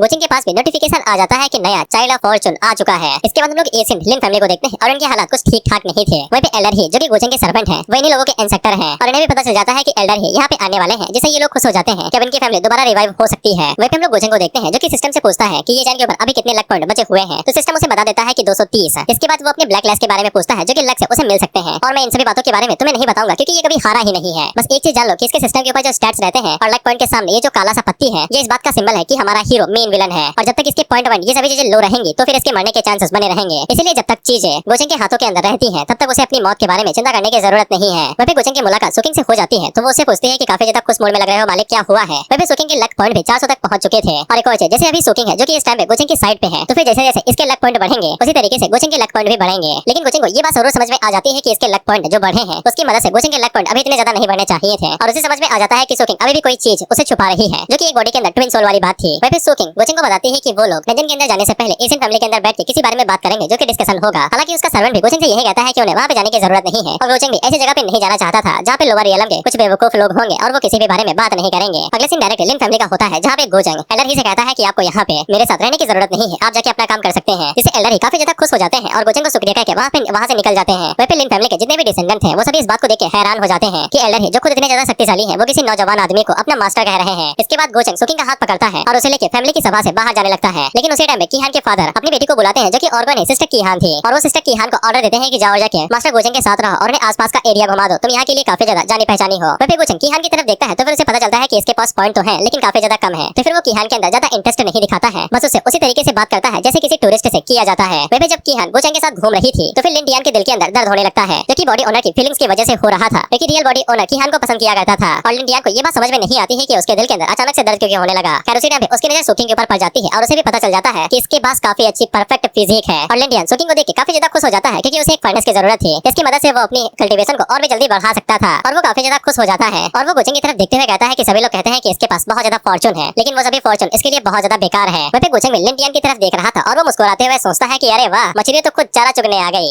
लेकिन गोचेंग को एक बात समझ में नहीं आती है कि उसने अभी तक लिन टियान को दाना भी नहीं डाला है, वो कि यहाँ पे फड़फड़ाते हुए आ रहा है। इसके बाद वो कीहान की तरफ देखता है और उसे सब कुछ समझ में आ जाता है कि ये ऐसा दाने का नहीं बल्कि प्यार का है। इसके बाद कीहान गुआनचेंग को लिन टियान के बारे में बताती है कि वो किसी भी काम का नहीं है, न ही उसके पास कल्टीवेशन का टैलेंट है और न ही वो बाकी किसी काम के लायक है। लेकिन गुआनचेंग उसे कहता है कि इससे क्या ही फर्क पड़ता है, लेकिन उसकी किस्मत काफी ज्यादा अच्छी है कि उसके पास कीहान जैसी काफी ज्यादा अच्छी और प्यारी बहन है जो उसका ख्याल रखती है। लेकिन कीहान गुआनचेंग को बताती है कि ऐसा नहीं है, वो आजकल काफी ज्यादा समझदार हो गया है और काफी अच्छे से अपनी कल्टीवेशन को भी कर रहा है। इससे गुआनचेंग को समझ में आ जाता है कि उसके ऊपर किसी पावरफुल बंदे ने टेक ओवर ले लिया है। वहीं कीहान गुआनचेंग को आगे बताती है कि वो काफी जल्दी ब्रेक थ्रू कर रहा है और ऊपर से उसने एक एल्डर की गलती को भी पकड़ लिया था। इसके बाद वो दोनों लिन टियान के बारे में ही बात करने लगते हैं। लेकिन गुआनचेंग की पर्सनालिटी को तुम लोग जानते ही हो, सबसे पहले वो लड़की फंसाता है जिसके बाद वो उसे उसके प्यारे बंदे की तरफ भड़का देता है। गुआनचेंग बिल्कुल ऐसा ही करता है। दरअसल लिन टियान ने यहाँ पे अल्केमी करना शुरू कर दिया है, इसलिए वो कीहान से कहता है कि उसे तो अभी तक कल्टीवेशन भी ढंग से शुरू नहीं की है तो फिर वो अल्केमी कैसे करने लगा। क्या ऐसा हो सकता है कि तुम्हारी एशियन लिन फैमिली के अंदर उसने किसी ने उसे सीक्रेट मेथड के बारे में बताया हो। इससे कीहान काफी ज्यादा सतर्क और हैरान हो जाती है क्योंकि उनकी फैमिली के पास ऐसा कोई भी मेथड नहीं है और गुआनचेंग को यकीन हो जाता है कि उसने सही जगह पे निशाना लगाया है। कीहान को भी लिन टियान के ऊपर शक होने लगा है। उसी टाइम में सिस्टम गुआनचेंग को बताता है कि वो जिन भी फॉर्चून सन के लक्ष्य को 0 पे ले आएगा तो फिर उन्हें मारने के बाद उसे हेवनली रिवॉर्ड मिलेगा। और गुआनचेंग अपने मन के अंदर सोचता है कि वो अभी ये जन को छू नहीं सकता है क्योंकि वो अभी उसके लिए खजाना ढूंढने वाले चूहे की तरह है, इसलिए वो तब तक लिन टियान के साथ ही खेल लेगा। रात के टाइम पे कीहान दोबारा गोचेंग से मिलने के लिए जाती है मिठाई का बहाना लेके, लेकिन सुकिंग वहाँ पे मिठाई को रख लेती है तो फिर कीहान वहाँ से चली जाती है बिना कुछ कहे। इससे सुकिंग को इतना तो अंदाजा लग जाता है कि कीहान यहाँ पे गोचेंग से ही मिलने के लिए आई थी, इसलिए गोचेंग भी सुकिंग के पीछे आता है और उसे पूछता है क्या तुम्हें जेलसी हो रही है। जिसपे सुकिंग जलस तो थी लेकिन इसके बावजूद वो गोचेंग से कुछ भी नहीं कहती है क्योंकि वो अभी ऐसे हालातों में बिल्कुल भी नहीं है कि वो गोचेंग से कुछ मांग सके और ऊपर से वो जेलस होती है या नहीं इससे कोई फर्क नहीं पड़ता है। और वो जाते हुए गोचेंग से कहती है कि अगर वो कीहान को रखना चाहता है तो फिर वो रख सकता है। वहीं गोचेंग को भी समझ में नहीं आता है कि इसे क्या हो गया, अचानक से ये नखरे क्यों दिखाने लगे। वहीं कीहान की मुलाकात लिन टियान से हो जाती है जो कि डायरेक्ट उसे कहता है कि उसे ज्यादा गोचेंग के करीब नहीं जाना चाहिए, वो बंदा बिल्कुल भी ठीक नहीं है और किसी भी टाइम उसका फायदा उठा सकता है। जिसपे कीहान लिन टियान की बिल्कुल भी बात नहीं सुनती है और उसे कहती है कि उसे गोचेंग के बारे में ऐसी तैसी बातें नहीं करनी चाहिए और अगर वो कोई अच्छा इंसान होता भी नहीं है तो क्या फर्क पड़ता है, वो कीहान लिंडियान से क्या ही छीन लेगा। इतना कहने के बाद वो गुस्से में वहाँ से निकल जाती है और अपने मन के अंदर सोचती है कि दिन प्रतिदिन ये बहुत ज्यादा चिड़चिड़ा होता जा रहा है, ना कि इसकी कल्टीवेशन बढ़ रही है। और उसे याद आता है कि वो अल्केमी के बारे में पूछना भूल गई कि उसने अल्केमी कैसे सीख ली। इसके बाद उसका लिंडियान के ऊपर और भी ज्यादा शक बढ़ने लगता है। इधर सिस्टम गुचेंग को बताता है कि हान का शक लिंडियान के ऊपर बढ़ता जा रहा है, इसलिए लिंडियान का जो लक था वो धीरे धीरे करके कम होने लगता है। वहीं पे गुचेंग आगे से खुश होकर कहता है कि सारे मोहरे अपनी जगह पे हैं, बस सामने वाले को अपनी चाल चलने की देरी का इंतजार है। इसके बाद हम लोग लिंडियान को देखते हैं जो कि जंगल के अंदर किसी कर्ज की तैयारी कर रहा था। इसकी मदद से वो गुचेंग के ऊपर आज रात हमला करने वाला था। हालांकि वो हमला गुचेंग के ऊपर कुछ दिनों बाद करना चाहता था, लेकिन गुचेंग ने कीहान के ऊपर हाथ डाल दिया है, इसलिए रियल बॉडी के ओनर को दिक्कत हुई है, इसलिए लिंडियान वहाँ पे जल्दबाजी कर रहा है। इसके बाद उसकी कर्ज टेक्निक पूरी हो जाती है जो कि डीमन से ही जुड़ी हुई थी। उस कर्ज के अंदर से कई सारे डीमन बाहर निकलते हैं जो आगे की तरफ बढ़ने लगते हैं और लिंडियान गुचेंग से कहता है कि तुम भले ही कहीं के बाहुबली हो, लेकिन इस तकनीक के सामने तुम्हारा बाहुबल भी किसी काम का नहीं है। हम लोग देखते हैं कि वो सभी घोस्ट या फिर डीमंस एक बुल के अंदर बदल जाते हैं जो तेजी के साथ गुचेंग के कमरे या फिर घर की तरफ आगे बढ़ रहे थे। वहीं गुचेंग को पहले से ही पता था कि वो कौन सी टेक्निक का इस्तेमाल करने वाला है, तो वो आगे से कहता है कि ये मेरा बाहुबल देखना चाहता है, ऐसा लगता है कि दिखाना पड़ेगा। इसके बाद गुचेंग वहाँ पे अपनी पावर को रिलीज करता है, तो हम लोग देखते हैं कि उसकी पावर से वहाँ पे उसकी स्पिरिचुअल बॉडी बन जाती है और गुचेंग से उसे कंट्रोल करते हुए कहता है कि अब मैं तुम्हें दिखाता हूँ अपना बाहुबल। हम देखते हैं कि वो बुल काफी तेजी के साथ स्पिरिचुअल बॉडी की तरफ आगे बढ़ रहा था, लेकिन स्पिरिचुअल बॉडी अपने एक हाथ को आगे की तरफ बढ़ाता है और उस बुल के पेट को चीरते हुए उसके कोर को बाहर निकाल के उसे पूरी तरीके से डिस्ट्रॉय कर देता है। कोर के डिस्ट्रॉय होते ही उसके अंदर से लाजवाब पावर बाहर निकलती है और उसका फोर्स हर तरफ फैल जाता है। यहाँ तक कि एल्डर ही और कीहान के फादर को भी ये पावर महसूस होती है। वहीं हम लोग लिंडियान को देखते हैं और कोर बुरी तरीके से डिस्ट्रॉय होने की वजह से उसके ऊपर ब्लैक फ्लैश पड़ते हैं और वो काफी ज्यादा कमजोर होकर नीचे गिर जाता है। वहीं गुचेंग की स्पिरिचुअल बॉडी उस कोर की एनर्जी के साथ साथ बाकी सभी एनर्जी को भी एब्जॉर्ब कर लेती है और गुचेंग के पास बहुत ज्यादा कमाल की एनर्जी भी आ जाती है जो उसके लाइफ स्पैन को भी बढ़ाने के लिए बहुत ज्यादा कमाल की है। और गुचेंग उस एनर्जी पिल को खाते हुए कहता है कि सन ऑफ एट, तुम तो काफी ज्यादा लाजवाब हो, मैंने अभी तक कुछ किया भी नहीं, तब भी तुमने मुझे कमाल का गिफ्ट दे दिया। वहीं पे एल्डर ही और उनके जितने भी डिसेंडेंट थे वो सभी बाहर निकलते हैं और गुचेंग से माफी मांगने लगते हैं कि उसके वहाँ पे होते हुए भी वो लोग इस हमले को रोक नहीं पाए और ना ही डिटेक्ट कर पाए। वहीं गुचेंग उन लोगों से कुछ भी नहीं कहता है, वो बस इतना जानना चाहता था कि किसने इस टेक्निक का इस्तेमाल किया है, जिसपे वो लोग आगे से कहते हैं कि वो पूरी सिटी को खंगोल डालेंगे और जो भी बंदा उन्हें ऐसा मिलेगा जो कि ब्लैक क्लास के साथ होगा तो वो लोग उसे यहाँ पे ले आएंगे। वहीं गुचेंग जानबूझ के ये सब किया था क्योंकि उसे काफी अच्छे से पता था कि अब लिंडियान यहाँ पे पकड़ा जाएगा। वहीं हम लोग कीहान को देखते हैं जो कि लिंडियान की कुटिया पे आई हुई थी। वहीं लिंडियान की हालत बहुत ज्यादा खराब थी और उसका इनर सोर्स पूरी तरीके से डैमेज हो गया था, अब वो यहाँ पे चल भी नहीं सकता था और उसे अच्छे से पता था कि अगर वो इस हालातों में डिस्कवर किया जाएगा तो फिर सभी को पता चल जाएगा कि उसी ने गुचेंग के ऊपर हमला किया है। इसलिए वो यहाँ पे फैसला करता है कि वो अपनी मौत का नाटक करेगा और अपनी डिवाइन सोल टेक्निक का इस्तेमाल करके अपनी सोल को बॉडी से अलग कर देगा और किसी को भी शक नहीं होगा कि उसी ने ये कांड किया है। और जब सभी लोग यहाँ से चले जाएंगे तब वो दोबारा बॉडी के अंदर आ जाएगा। इसके बाद वो बिल्कुल ऐसा ही करता है और अपने हाथों से ही अपने सीने को चीर लेता है और वहीं पे गिर के मारा जाता है। और जब कीहान अंदर आती है तो फिर वो लिंडियान को ऐसी हालातों में देख के समझ जाती है कि इसी ने गुचेंग के ऊपर वो हमला किया था।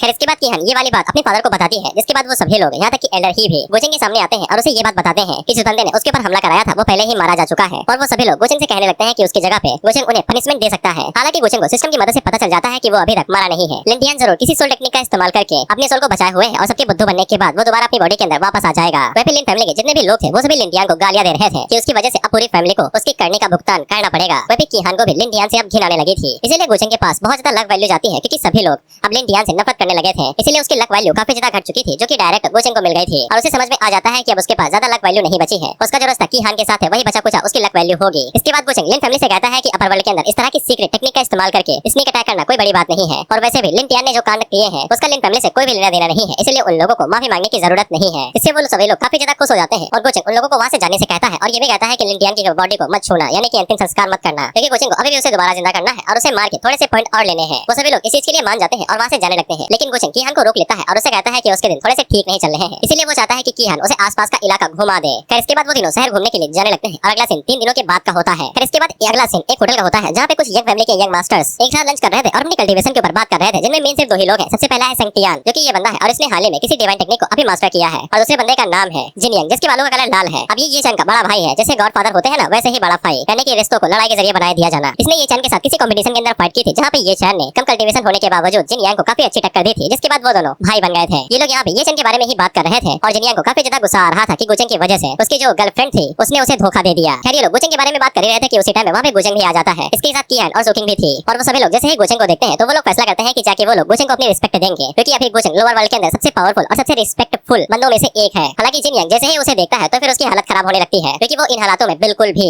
गुचेंग के साथ टकराना नहीं चाहता है। इसके बाद गुचेंग साइड में आ जाता है और वहाँ का नजारा देखने लगता है। साथ में गुचेंग वहाँ पे अपर वर्ल्ड और लोअर वर्ल्ड के बारे में कुछ बातें कहता है और उसकी बातें कविता की तरह थी। इसे कीहान काफी ज्यादा खुश हो जाती है, तो फिर गुचेंग उसे ऑफर देता है कि वो भी उसके साथ अपर वर्ल्ड के अंदर आना चाहेगी। हालांकि कीहान अभी मना कर देती है ये कहते हुए कि उसकी ये काबिलियत नहीं है कि वो अपर वर्ल्ड के अंदर जा सके। इसके बाद गुचेंग कीहान से कहता है कि उसे अपने छोटे भाई की बॉडी के ऊपर काफी अच्छे से नजर रखनी चाहिए, क्योंकि उसे अपर वर्ल्ड की कई सारी टेक्निक्स के बारे में पता है जहाँ पे लोग मरने के बाद भी दोबारा जिंदा हो जाते हैं। इसे कीहान को समझ में आ जाता है कि गुचेंग यहाँ पे क्या कहना चाहता है और वो काफी ज्यादा घबरा जाती है। गुचेंग उसे कहता है कि उसे बस इस बात के ऊपर शक है, वो बस इतना चाहता है कि कीहान ज्यादा अटेंशन दे उसकी बॉडी के ऊपर। वहीं पे गुचेंग अपने मन के अंदर सोचता है कि अगर एक बार कीहान लिंडियान को वापस जिंदा होते हुए देख लेगी तो फिर लिंडियन के पास कोई भी लक वक्त नहीं बचेगा और फिर उसके बाद लिंडियन का जिंदा रहना गोचेंग के लिए बिल्कुल भी फायदा नहीं देगा। और आगे तो तुम्हें पता ही है कि गोचेंग उसके साथ क्या करेगा। फिर इसके बाद एक एल्डर गोचेंग को बताते हैं कि यहाँ के जो यंग डिसिपल्स हैं वो सभी गोचेंग से मिलकर उसे रिस्पेक्ट देना चाहते हैं। तो फिर गोचेंग उनसे मिलने के लिए मान जाता है। इसके बाद वो सभी लोग वहाँ पे आते हैं और गोचेंग को अपनी रिस्पेक्ट और उसे ग्रेट करते हैं। इसके बाद वहाँ के जितने भी यंग मास्टर थे जो कि बहुत ज्यादा घमंडी और कमीने हैं, लेकिन गोचेंग के सामने वो एकदम राज दुलारे बन के उसे बहुत अच्छे से ग्रेट करते हैं। यहाँ तक कि होली लैंड के जो खूबसूरत लड़कियां मेडन प्रिंसेस वो सभी भी गोचेंग को देखते हुए शर्मा रही थी। इसलिए किहान अपने मन के अंदर सोचती है कि गोचेंग का रवैया और उसका एटीट्यूड और उसका ऑरा बहुत ज्यादा कमाल का है। ये सभी लोग उसके सामने अपने घुटने टेक रहे हैं और वो अपने मन के अंदर सोचती है कि इतना सब होने के बावजूद गोचेंग के ऊपर बिल्कुल भी असर नहीं पड़ रहा है। न ही उन सभी होली मेडन के रिझाने की वजह से भी गोचेंग के ऊपर कोई असर नहीं पड़ता है। लेकिन उसे ये बात समझ में नहीं आती है कि गोचेंग का रवैया उसके प्रति इतना अजीब क्यों है। वह पे गोचेंग ये सब कुछ जानबूझ के कर रहा था क्योंकि अगर वो सोकिंग और किहान को अपनी तरफ रखेगा तो फिर उसके लक पॉइंट वो बढ़ते रहेंगे। लक पॉइंट की मदद से वो सिस्टम के मॉल से अपने लिए कुछ भी खरीद सकता है, पिल टेक्निक वगैरह वगैरह, और डेस्टिनी वैल्यू की मदद से वो अपने लक को बढ़ा सकता है कि यानी कि फेट और मिशन कितने ज्यादा आएंगे। साथ ही में उसका जीना मरना भी इसी के ऊपर डिपेंड करेगा। वह पे गोचेंग को हाल ही में पता चला था कि किहान के पास एल्केमी का भी टैलेंट है जो उसके लिए काफी ज्यादा फायदेमंद रह सकता है। इसलिए वो मॉल से एक ऐसा मैनुअल खरीद लेता है जो कि ज्यादा महंगा तो नहीं था, लेकिन वो किहान के लिए बहुत बड़े खजाने से कम नहीं है। और गोचेंग इस मैनुअल को किहान को देके अपना ट्रस्ट और भी ज्यादा बिल्ड करना चाहता था। बेसिकली उसे अपना गुलाम बनाना चाहता था। उसी टाइम पे गोचेंग के पास सिस्टम की तरफ से एक नया मिशन आता है जो कि ये चैन के बड़े भाई के लिए था कि उसकी जो औकात है उसे रौंद के रख दो। वहीं पे गोचेंग को ये भी समझने में देर नहीं लगती है कि वो इन नमूनों में से ही कोई एक है। इसके बाद गोचेंग अपने उसी सपोर्टर जो कि अभी तक उसे गाइड करते हुए आया था शूटिंग वाले इलाके के अंदर, वो उसे जिन यांग के बारे में कुछ पूछने लगता है, लेकिन सपोर्टर के पास भी कोई भी जानकारी नहीं थी, जिससे वो सभी लोग घबराने लगते हैं क्योंकि गोचेंग अब गुस्से में लग रहा था। उसी टाइम में वहाँ पे एक बंदा था जो कि बायोवे का होली सन था और उसे याद आता है कि जिन चैन ही अभी ये चैन के बंदे के बारे में बात कर रहा था और वो जिन यांग की तरफ इशारा करते हुए कहता है कि इसे ये चैन के बारे में काफी कुछ पता होगा क्योंकि ये अभी इसी बारे में बात कर रहा था। इसके बाद गोचेंग भी जिन यांग से कहता है कि बताओ तुम्हारा क्या रिश्ता है उस भड़वे के साथ। इसके बाद सभी लोग जिन यांग की तरफ देखने लगते हैं और गोचेंग उसे पूछता है क्या तुम उस बंदे को जानते हो जिसको मैं अभी ढूंढने की कोशिश कर रहा हूँ। जिन यांग आगे से कोई भी जवाब नहीं देता है और बातों को इधर उधर घुमाने की कोशिश करने लगता है। तो फिर गोचेंग वहाँ पे अपनी पावर का हल्का सा नमूना दिखाता है तो वो पूरी जगह पावर से भर जाती है और वो सभी लोग कांपने लगते हैं। जिन यांग इस बात को एक्सेप्ट कर लेता है कि वो ये चैन को जानता है। तो फिर गोचेंग उसे पूछता है कि अभी वो कहाँ पे है, लेकिन जिन यांग बताने से मना कर देता है कि वो अभी कहाँ पे है। इस पे बायो फैमिली का होली सन आगे से जी यांग को डिफेंड करने की कोशिश करने लगता है, लेकिन जी यांग वहाँ पे डिफेंड होना नहीं चाहता था। इसीलिए वो वहाँ पे ये चैन के बारे में कहते हुए कहता है कि उसकी कोई भी गलती नहीं है और वो उसके कैरेक्टर को अच्छे से जानता है। इसीलिए गोचेंग और ये चैन के बीच में कोई गलतफहमी हो सकती है। तो फिर गोचेंग को वहाँ पे बहुत ज्यादा गुस्सा आता है और वो अपनी पावर्स को रिलीज करते हुए उसे कहता है तुम्हें क्या लगता है कि तुम मुझसे कुछ कहने के लायक भी हो। और गोचेंग के पावर रिलीज करने की वजह से जिन यांग के ऊपर बहुत ज्यादा प्रेशर पड़ता है और वो अपने घुटनों पे आके वहीं पे अपनी पावर को गवा देता है। उसी टाइम पे यांग फैमिली का सर्वेंट आगे बढ़ता है और वो गोचेंग को रोकते हुए कहता है कि ये जरूर यहाँ पे गलतफहमी हो गई और वो जिन यांग को माफ कर दे, लेकिन हमें तो पता था कि गोचेंग यहाँ पे क्या करने वाला है। इसके बाद वो एलर ही को वहाँ पे बुलाता है कि कल शाम तक जिन यांग का जो होली लैंड है वो इस धरती की जगह से मिट जाना चाहिए, जिसके लिए एलर ही तुरंत मान जाते हैं। वहीं पे अभी तक वहाँ पे जितने भी होली सन थे जो भी खुश हो रहे थे उन सभी की सांसें अटक जाती हैं। वहीं पे सोकिंग और किहान को समझ में आ जाता है कि गोचेंग जितना भोला है वो उतना है नहीं, वो एक ही झटके में 100 लोगों की जान ले सकता है बिना किसी हेजिटेशन के। वहीं पे गोचेंग का साइड मिशन पूरा हो जाता है और उसे 700 डायनेस्टी पॉइंट मिलते हैं। फिर इसके बाद हम लोग जाइलो सीक्रेट लैंड को देखते हैं जहाँ पे भाई एक ताकतवर हाथ आता है और वो उस पूरे लैंड को ही डिस्ट्रॉय करके रख देता है। बेचारे जो वहाँ के एल्डर्स थे उन्हें तो ये मौका भी नहीं मिला कि वो बेचारे फाइट बैक कर सके। फिर इसके बाद हम लोग ये चैन को देखते हैं और उसे जैसे ही पता चलता है कि उसका ब्रदर फ्रॉम अनदर मदर जी यांग मारा जा चुका है तो फिर उसे बहुत ज्यादा दुख होता है और वो आगे से फैसला कर लेता है कि वो गोचेंग को मार के ही रहेगा। उसी टाइम में सीनियर सिस्टर बाहर निकलती है जो कि ये चैन को थोड़ी सी एडवाइस देने वाली थी, लेकिन ये चैन उन्हें साफ कर देता है कि अगर वो यहाँ पे ये कहने के लिए आई है कि वो गोचेंग के साथ अभी ना भिड़े तो ऐसा नहीं होने वाला है। जैसे ही उसे सीक्रेट रियलम के मास्टर से उसके डिमोनिक वेपन को अपने हाथों में ले लेगा तो वो पक्का गोचेंग को मार डालेगा। इसके बाद हम लोग गोचेंग किहान और सोकिंग को देखते हैं जहाँ पे गोचेंग किहान के सर को सहलाते हुए कहता है क्या मैंने तुम्हें कुछ ज्यादा डरा दिया। इस पे किहान आगे से कहती है कि उसने कभी भी गोचेंग के ऐसे रोग को नहीं देखा था। इस पे गोचेंग आगे से उसे वही एल्केमी मैनुअल देते हुए कहता है कि ये उसकी तरफ से सॉरी का टोकन है। किहान उस मैनुअल को तुरंत अपने पास रख लेती है और कहती है कि उसे इसी चीज की जरूरत थी। वहीं पे सोकिंग भी गोचेंग से कहती है कि वो भी डर गई थी, लेकिन गोचेंग उसे कोई भी भाव नहीं देता है और कहता है कि आज रात का मून इतना भी बुरा नहीं है। अगले दिन कुछ दिनों के बाद का होता है जहाँ पे लिन फैमिली को बहुत ज्यादा इज्जत मिल रही थी और कई सारी बाकी फैमिली भी उनके साथ एसोसिएट कर रही थी। वहीं पे किहान अपने मन के अंदर सोचती है कि गोचेंग भले ही दो मुही सांप वाला बंदा हो, लेकिन किहान और लिन फैमिली के लिए वो बहुत ज्यादा बुरा नहीं है और वो उनकी काफी ज्यादा मदद भी कर रहा है। लेकिन लिंटियन ने जो कांड उसके खिलाफ किया था वो बिल्कुल भी शांत नहीं बैठता। उसी टाइम हम लोग लिंटियन भाई साहब को देखते हैं जो कि जाग उठते हैं। वहीं पे जो गार्ड उसके ऊपर नजर रखे हुए था जैसे ही वो देखता है तो वो भागते हुए किहान के पास चला जाता है और उसे बताता है कि भाई साहब जिंदा हो गए हैं। वहीं पे लिंटियन अपने मन के अंदर सोचता है कि बस उसे अब अपनी याददाश्त भूलने का एक्टिंग करनी है और बस वो इन सभी चीजों से बच के निकल जाएगा। लेकिन वो जैसे ही अपना सर उठा के ऊपर की तरफ देखता है तो फिर साथ यमराज उसके सामने खड़े थे जो उसे देखते हुए मुस्कुरा रहे थे।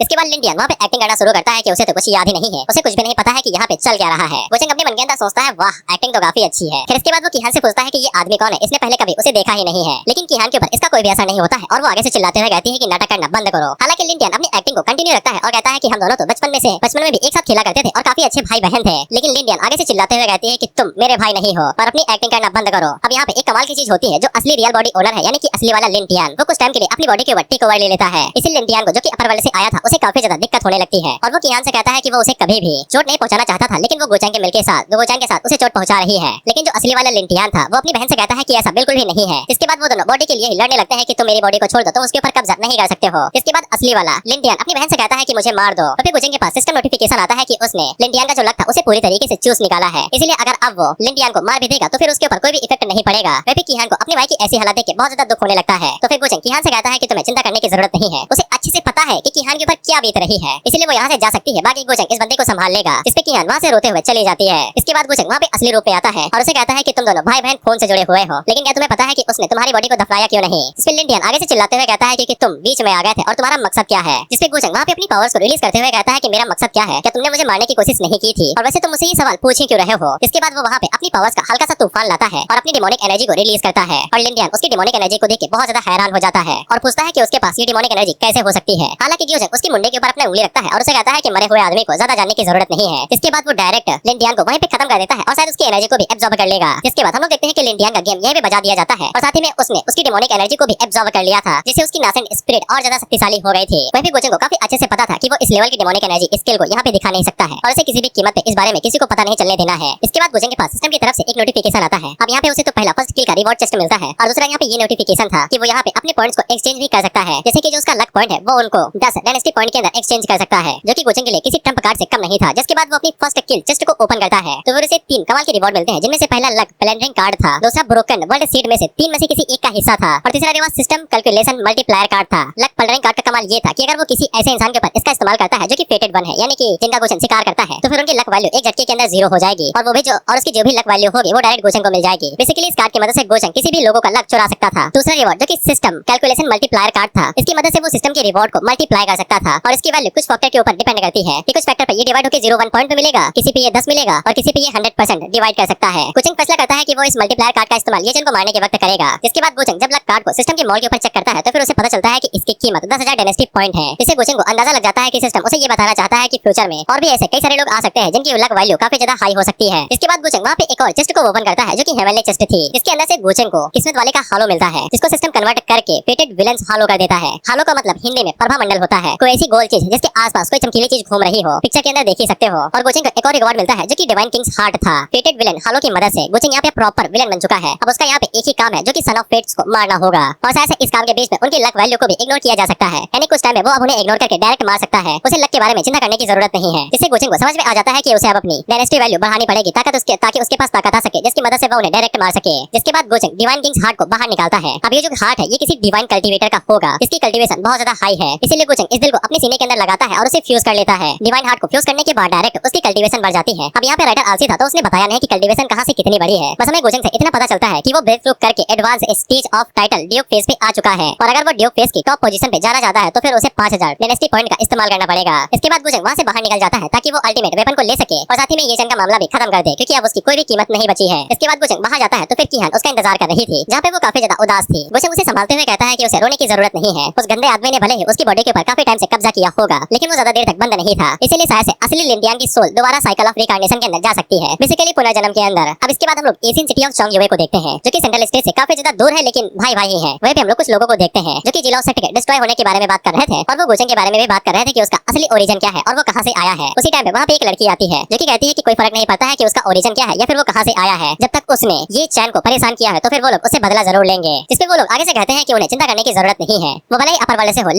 लेकिन उसकी कोई भी औकात नहीं है हमारे एशियन सेक्रेट माउंटेन के सामने। हमें ये भी पता चलता है कि इस लड़की का नाम लियोली है लेकिन हम इसे लिली बुलाएंगे। इनमें से ये बंदा जो कि इंसानों की तरह दिखता है वो आगे से कहता है कि वो बस अपर वर्ल्ड का छोटा सा बच्चा है जो कि किसी एल्डर के साथ यहाँ पे आया हुआ है, तो फिर हमारा अजूरे वर्ल्ड उसके सामने बिल्कुल भी डरेगा नहीं, हम उसे कुत्ते की तरह मार पीट के एक बराबर कर देंगे। जिसके बाद लिली वहाँ पे अपनी आंट जुए को बुलाती है और उसे ये चैन की खबर लेती है, जिसपे आंट जुए वहाँ पे पता नहीं कैसे आती है, जो बताती है कि उन्हें अभी नहीं पता है कि ये चैन कहाँ पे है और पिछली बार उसके एनर्जी के निशान सेंट्रल सिटी से मिले थे, सॉरी सेंट्रल स्टेट से। इस पे लिली आगे से कहती है कि ये चैन काफी ज्यादा सफर किया है। अब देखो आंट जुए यहाँ पे लिली को काफी अच्छे से समझाती है कि वो एक फिनिक्स की तरह पैदा हुई है और उन्हें 9 आसमानों के ऊपर जाके चीखों से चिल्लाना है और उसे किसी भी टाइम अपर वर्ल्ड के अंदर जाना ही पड़ेगा और ये चैन कभी भी इस देखे के अंदर फास्ट गॉड फेज तक पहुंच ही नहीं पाएगा। फेज का मतलब रियलम समझ लो या फिर स्टेज। इसीलिए वो ये चाहती है कि वो ये चैन का पीछा छोड़ के वापस अपर वर्ल्ड के अंदर चली जाए। अब देखो यहाँ पे लिली का ये चैन के ऊपर अटूट विश्वास था, इसीलिए वो बिल्कुल भी ये चैन को यहाँ पे छोड़ने नहीं वाली थी और उसे पक्का यकीन था कि वो भी 9 आसमानों के ऊपर केचुए की तरह चिल्लाएगा। आंट जुए दोबारा उन्हें समझाती है कि उसका जो सर्वेंट है ना उसके पास 30,000 साल का एक्सपीरियंस है और तुम्हें क्या लगता है कि ये चैन की एबिलिटी उस ओल्ड सर्वेंट के सामने क्या होगी। लेकिन उन सभी लोगों को इससे घंटा फर्क नहीं पड़ता था और उन्हें अभी भी लग रहा था कि ये लोग गु चैंग और उसके ओल्ड सर्वेंट को आसानी के साथ हरा सकते हैं। तो फिर आंट जुए भी वहाँ पे हार मान लेती है और वो सिर्फ लिली से कहती है कि वो किसी को भी उसे चोट पहुंचाने नहीं देंगी। और मैं एक चीज अलग से बताना चाहता हूँ, आगे जो पैनल है ना वो बहुत ज्यादा कमाल का होने वाला है। ये सभी लोग यहाँ से बहुत कॉन्फिडेंस में जा रहे हैं, लेकिन जब ये वहाँ से लौट के आएंगे ना तब इन्हें PTSD डिसऑर्डर हो जाएगा, पास्ट ट्रॉमेटिक स्ट्रेस डिसऑर्डर। अतीत में हुई पुरानी और खतरनाक चीजों का तुम्हें डेली लाइफ में सताना। इधर हम लोग गुचेंग को देखते हैं जिसे सब कुछ पता था या फिर अंदाजा लग गया था। वह भी किहान अपनी स्किल दिखाती है तो फिर उसकी एल्केमी स्किल काफी ज्यादा अच्छी थी और गुचेंग उसकी तारीफ करता है। और उसी टाइम में वहाँ पे बहुत ज्यादा बिजलियां लगाने लगती है, यानी कि वो सभी लोग यहाँ पे PTSD लेने आ रहे थे। वे फिर लिन फैमिली के अभी जो पैट्रियार्च थे वो भाई बाहर आते हैं और पूछते हैं कि कौन उनकी फैमिली के अंदर जबरदस्ती घुसने की कोशिश कर रहा है। तो फिर वो सभी लोग अंदर घुसते हुए कहते हैं कि हम लोग यहाँ पे एशियन सेक्रेट माउंटेन से आए हुए हैं, जल्दी से हमें अपनी रिस्पेक्ट दिखाओ। जिससे वो सभी लोग इस बात का नाम सुन के काफी ज्यादा घबरा जाते हैं, क्योंकि एशियन सेक्रेट माउंटेन सेक्ट काफी ज्यादा पावरफुल सेक्ट है या फिर वर्ल्ड होगा। इसके बाद लिली पैट्रिया से कहती है कि वो यहाँ पे गुचेंग से मिलने के लिए आई है और वो खुद को ये चैन की कजिन बताती है, यानी चचेरी बहन। वे पैट्रिया साफ मना कर देते हैं कि उन्हें काफी अच्छे से पता है कि गुचेंग की अगर मुन्नी सटक गई तो वो एक ही बार में पूरी लिन फैमिली निकल जाएगा। उसी टाइम पे एक बंदा आगे बढ़ता है जो कि पैट्रिया के सर के ऊपर उंगली रखता है और उसे कहता है कि अजूरे वर्ल्ड के अंदर तुम्हारी फैमिली की कोई भी औकात नहीं है। उसी टाइम पे जब वो ऊपर की तरफ देखता है तो ऊपर से बिजली रोशनी चमक रही थी और नीचे से एक एनर्जी की उंगली आती है जो कि स्यू से उस बंदे के ऊपर गिरती है और वो बंदा वहीं पे गायब हो जाता है। उसका प्रेशर और पावर इतना ज्यादा था कि वो सभी लोग कांप जाते हैं कि अचानक से यहाँ पे क्या हो गया। और जब लोग सामने देखते हैं तो फिर वो बंदा वहाँ से गायब ही हो गया था, ना हड्डी ना खून कुछ भी नहीं। और तभी अंदर से गुचेंग की आवाज आती है जो कि उन लोगों से कहता है कि उन्हें अंदर आने दो। हम इस अटैक को भाई शब्दों में डिस्क्राइब नहीं कर सकता। जब मैंने पहली बार इसे पढ़ा था ना तब मैंने बस एक ही चीज सोची थी कि भाई ने डिलीट बटन दबा दिया है। इसके बाद हम लोग उस बंदे की मास्टर या फिर सर्वेंट को देखते हैं जो कि आगे से रोने गाने लगती है कि उसका यंग मास्टर बेफालतू में ही मारा गया। वहीं पे वो सभी लोग जो कि अभी गुचेंग को कुत्ते की तरह पीटने की बात कर रहे थे उन सभी लोगों के भी पसीने छूट जाते हैं, क्योंकि उसकी पावर से जो एनर्जी निकली थी वो किसी ऑर्डिनरी रियलम की नहीं थी, वो किंग फियर्स की थी। वहीं पे लिली को काफी ज्यादा गुस्सा आ रहा था और उसके भी पसीने छूट रहे थे, लेकिन वो फिर भी अंदर जाने के बारे में सोच रही थी। वहीं हम लोग आंट ज़ुए को देखते हैं जो कि जैसे ही लिन फैमिली के अंदर घुसी थी वैसे ही उनकी मूवमेंट्स को एक ही जगह पे रोक दिया गया था, वो भी सिर्फ ऑरा का इस्तेमाल करके, जबकि वो खुद गॉड रियलम पे थी, यानी कि किंग रियलम से भी ऊपर के लेवल पे। जिससे उन्हें समझ में आ जाता है कि लिन फैमिली के जो इंसेक्टर है उनकी power already divine king realm तक पहुंच चुकी है। वहीं पे जो उंगली से ताकत निकली थी उसकी भी power title king face level पे थी, यानी कि वो किंग रियलम की तरफ आगे बढ़ रहा है। और हाँ, गुचेंग अभी तक अपनी कल्टीवेशन और रियलम को छुपा रहा है, उसे कम दिखा रहा है। बाकी उसकी असली पावर तो कॉसी गॉड लेवल पे है। वहीं पे आंट ज़ुए को समझ में आ जाता है कि अगर सर्वेंट की पावर डिवाइन किंग रियलम पे है और अगर उस बंदे का नाम गो है तो फिर गुचेंग को पक्का उस क्लैन से होना चाहिए। और उन्हें समझ में आ जाता है कि अगर लिली ने गुचेंग को यहाँ पे बुरी तरीके से उदास और गुस्सा दिला दिया तो लिली का यहाँ से जिंदा जा पाना मगर मच्छ से पानी के अंदर फाइट करने के बराबर होगा।